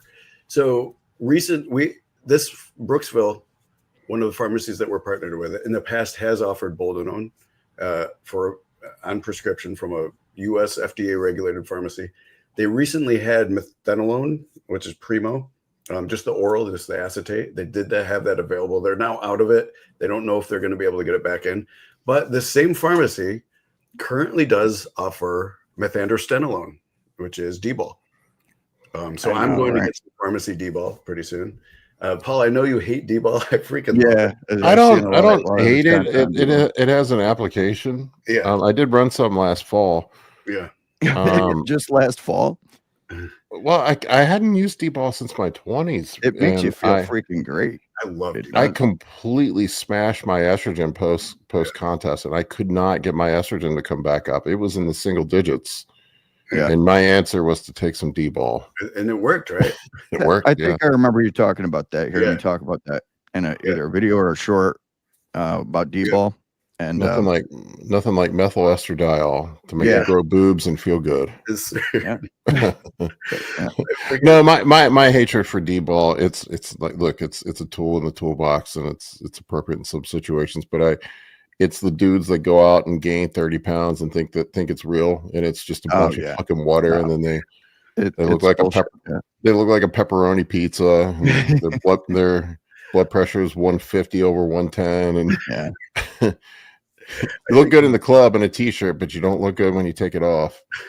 Big Reddit acne filled gyno. It's depends on the individual, right? Like I've seen some guys take D-ball and look so lean that they look like they're ready to step on stage, right? But you know what I've seen, it's been my experience with D-ball, is the dudes that are low estrogen converters seem to respond really well to D-ball. If you're prone to high estrogen conversion, if you're a guy that has really big problems with estrogen side effects, you better look the fuck out if you take D-ball. You're going to be in trouble. You're going to be wearing a B cup soon. Yeah, right. No, that's It is like, if you're prone to gyno, it is instant gyno. Mm-hmm. I mean, there's some people who do, like you said, either they're low natural converters or they just do well on high estrogen. Like there's some people who just really do well on high estrogen. And I do not do well with high estrogen. In that case, D-ball is your thing. I mean, D-ball has been, historically speaking, one of the best selling steroids of all time. And there's a reason for it, because people love what it does to them. Now, there's a context for it. There's certainly a context where it would not be good. And there's some people who should just never take it. But there's some people who just really, really do well. I love it. You do get that euphoric feeling from it. I don't know if it is. Maybe it is the methyl estradiol that does that. I don't know what it is, but you definitely get a euphoric feeling from it. Like there's nothing else that does that. Yes, and that's what I've noticed. So that's what I meant by it makes you feel great. It's just like a really good feeling of like, what a great day. I just like shitting on it because it pisses people off. I stir a little controversy. It makes me look like I can just jack up, and I mean, I can put on 2 pounds a day from D-ball. Yeah, you're looking a little beefier there, Ryan.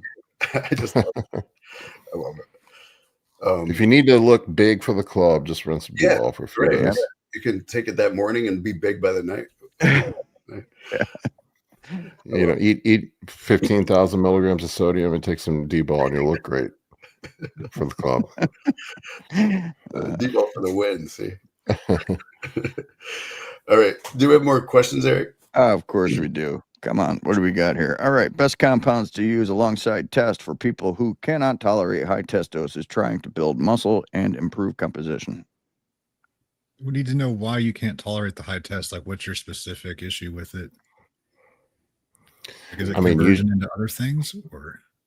Usually high test issues are going to be estrogen related, is what I've seen with people. It's usually estrogen side effects you have to deal with. Mm-hmm. So in that case, what would you typically blend with it, Paul? Primo.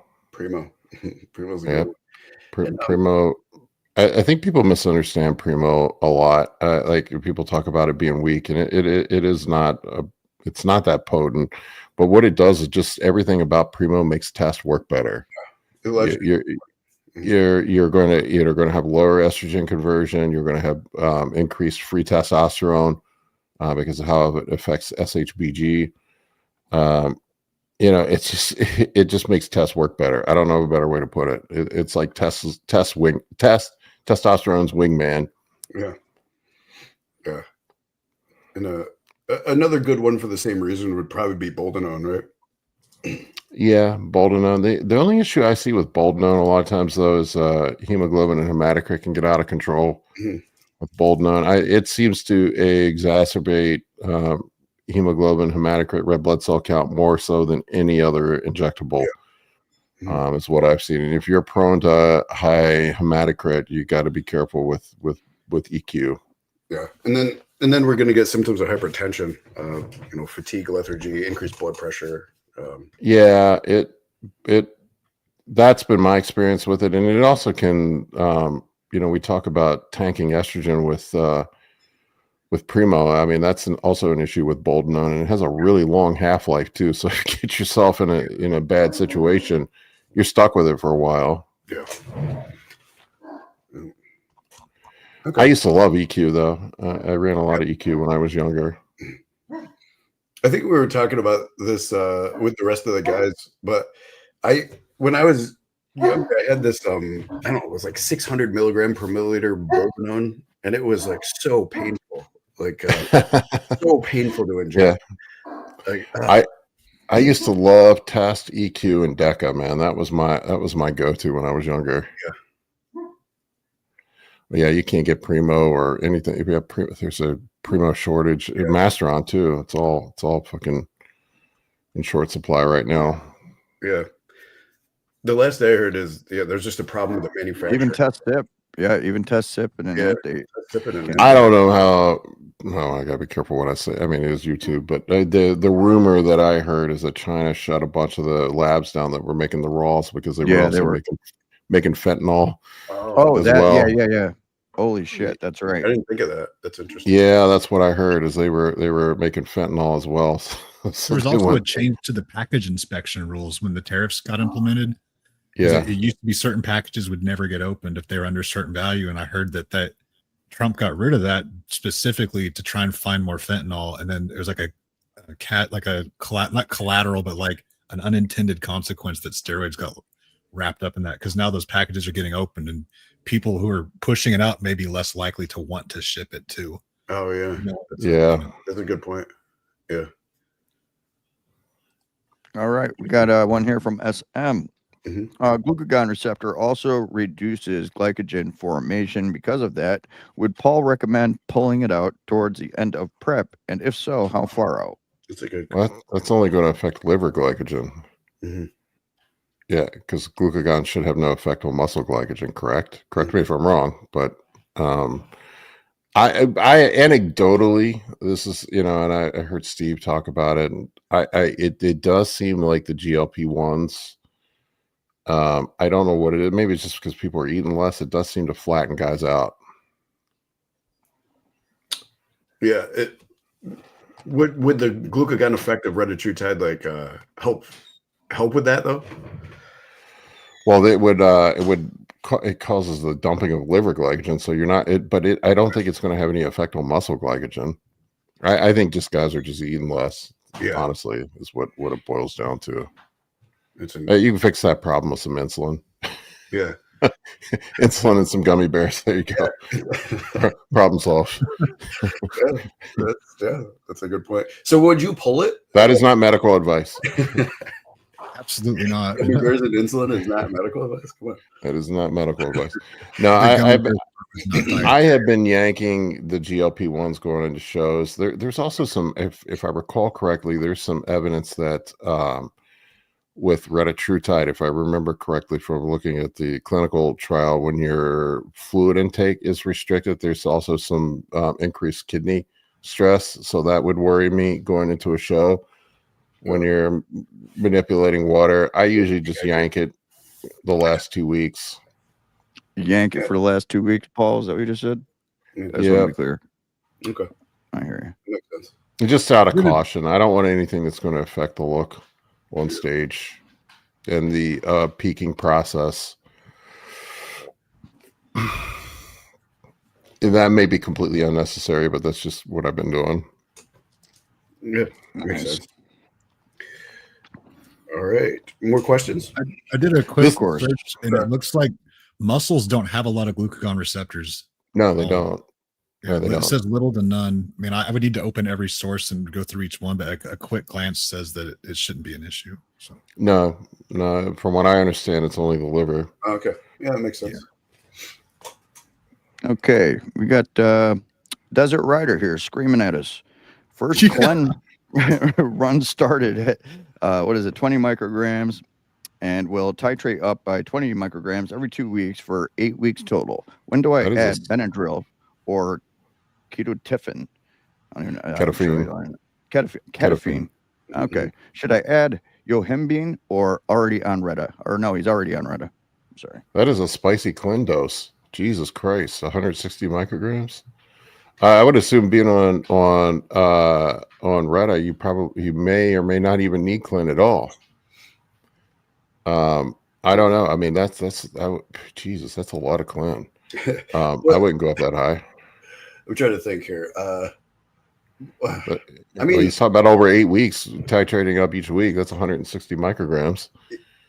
yeah, I never go over 100, period. Yeah. And generally, like when I'm prepping people, like 80 is where I top out. I find that more than that is really unnecessary in most situations. I've never not been able to get somebody ripped on 80 micrograms of clean. And I've been running even less with Reta in play.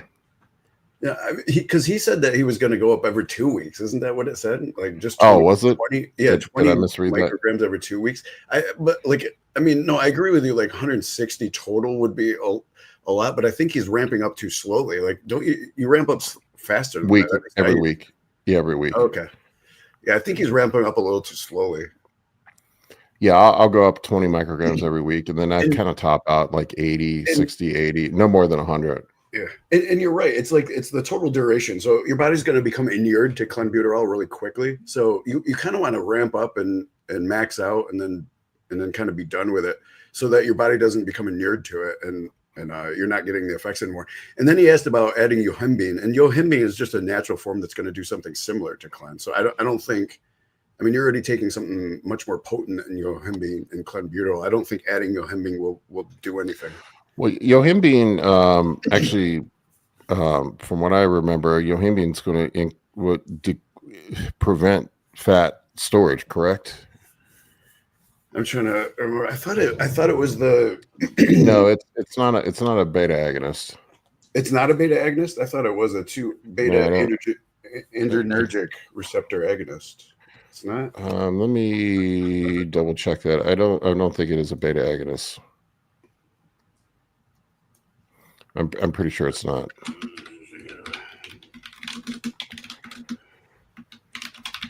like when people take too much yohimbine, they can feel kind of shitty. Right? Yeah, it's an alpha 2 adrenaline. Oh, alpha 2, not beta. Yeah. Okay, I got you. My fault. Yeah, so it works in opposite directions. Alpha 2 is going to prevent fat storage. Oh, okay. So Yeah. Yeah, they work synergistically together. Okay. That's why. Whereas ephedrine is going to be both beta 1 and beta 2, right? Yeah, if I remember correctly.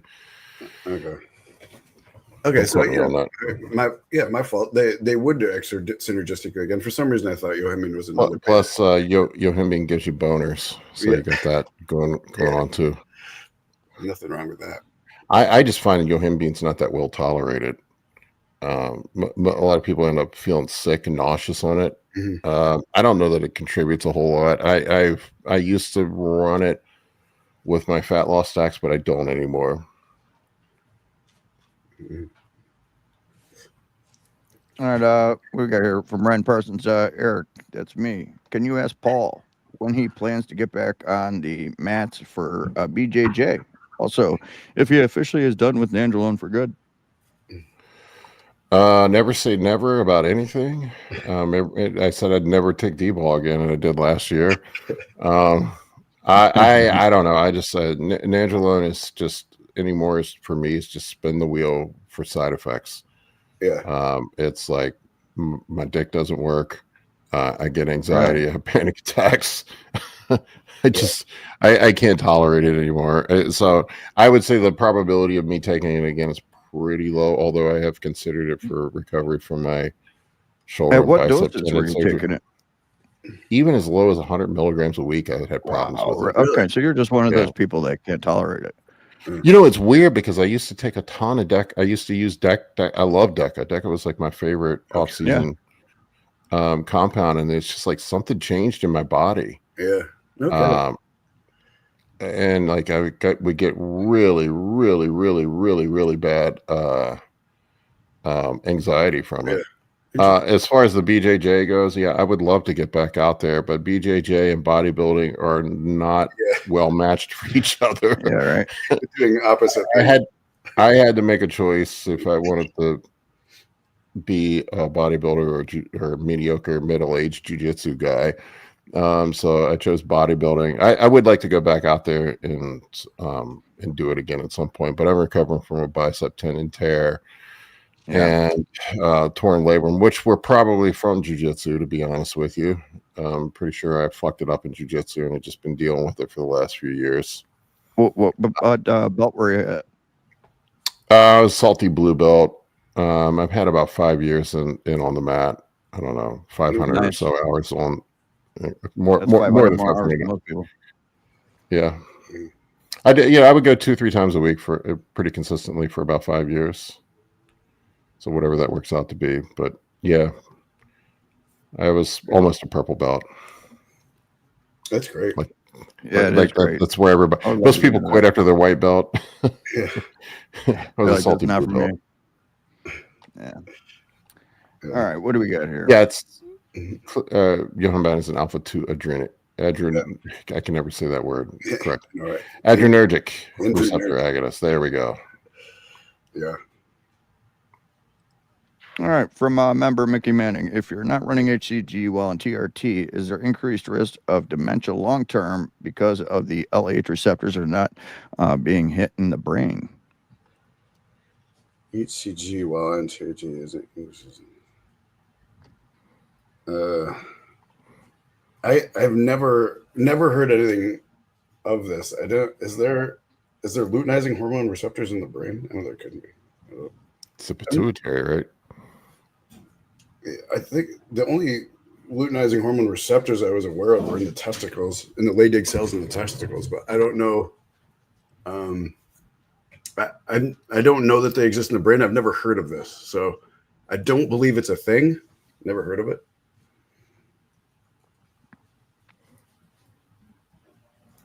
Okay, so yeah, we could. Right here from Tanya Miller for. Oh yes, there are. Here we go. Yes, there are luteinizing hormones in the brain. Look at that. LH are expressed in several regions of the brain, including the hypothalamus, hippocampus, cerebral cortex, and other areas. Expression has been detected, although at much lower levels. Function in the brain: neurosteroidogenesis. LH may promote a role of local synthesis of sex steroids in the brain, influencing neural function. That's why neuroprotection and neurogenesis. Emerging research suggests that LH might be involved in brain plasticity and neuroprotective processes. Oh, there you go. Look at that. I learned something today. Aging and Alzheimer's disease. Elevated LH levels in postmenopausal women and aging men have been associated with increased Alzheimer's disease risk. Interesting. Mechanisms are still under investigation. Sex hormone regulation therapies and treatments aimed at modulating LH, its receptor pathways, and potentially affecting neurological outcomes. There you go. So, yep, it seems to be correct. We're gonna have to look more into that. I have never even realized that was a thing. There you go. Now we know today. Another thing for you to look into, Ryan. Brandon is asking here to if he can request Brooksville for his reorder for test in California. I hear it's best turnover times. Not so. Yeah. So all of the pharmacies they kind of shift around shipping times. So there's a couple things. Brookfield cannot ship to California. They don't have a California license. They tend to try to I don't know. They just don't have a license for California. Right now, Brooksville did have the best shipping times. They're kind of extended a little bit right now. But usually when people order, we try to get people with whatever pharmacy has the best shipping times at that time. Although sometimes that backfires. Pharmacies, I love them. Nice to have your own, wouldn't it? Yeah, it sucks relying on other people to get you your shit. I want to learn how to just make it myself. I didn't say that out loud, did I? The testicles can do it. But It's just a recipe. It's not that hard. I know it's not that hard, but I'm not going to do it. I'll just keep ordering it and getting it shipped to other houses, and you know. You've had a bad run of luck with. That's all right. It always gets worked out. All right, Tanya Miller here for Paul. On high carb days during deficit, do you omit cleanse to allow more glycogen synthesis and recovery? Yeah, I yank the fat burners on the high day. Okay. That makes sense.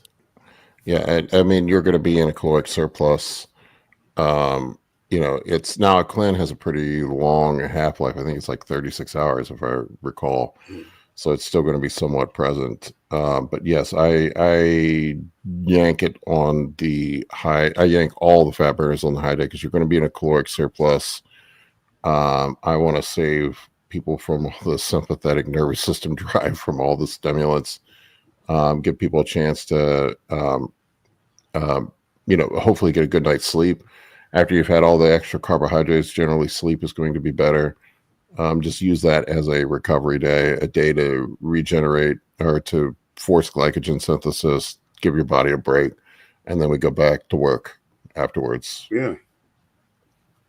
Interesting. Okay. Good. Guys, I have to run here soon. I got to get my daughter from work. Yeah. No, sorry. Yeah, Sorry. that's cool. Let's wrap it up here. Yeah, we can wrap it up. And Boston Phil, what's he saying here? Mhm. Test all you need first few cycles. Oh yeah, somebody just asking a question. Was the first beginner cycle? Anyways, Big Paul, we appreciate No you coming on trend? tonight. This was a good time, bro. And everybody in the chat, we had a good time. And sorry if we didn't get to your questions tonight. We could only get to so many. We had a shit ton of them coming in. So Ryan, Jay, anything you guys have to say before we go? Please do. I just say thanks, Big Paul. Thanks for coming on. I really appreciate it. Man.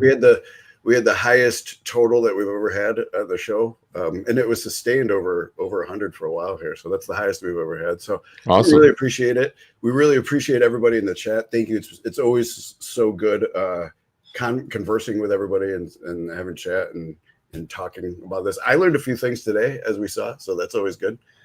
Jay, what do you think? everybody's really cool that came to join tonight. So that's nice. We had like no problems at all. Everyone was nice and respectful to each other, and the questions were all really good, and like the comments were all really good. Like, just thank you guys.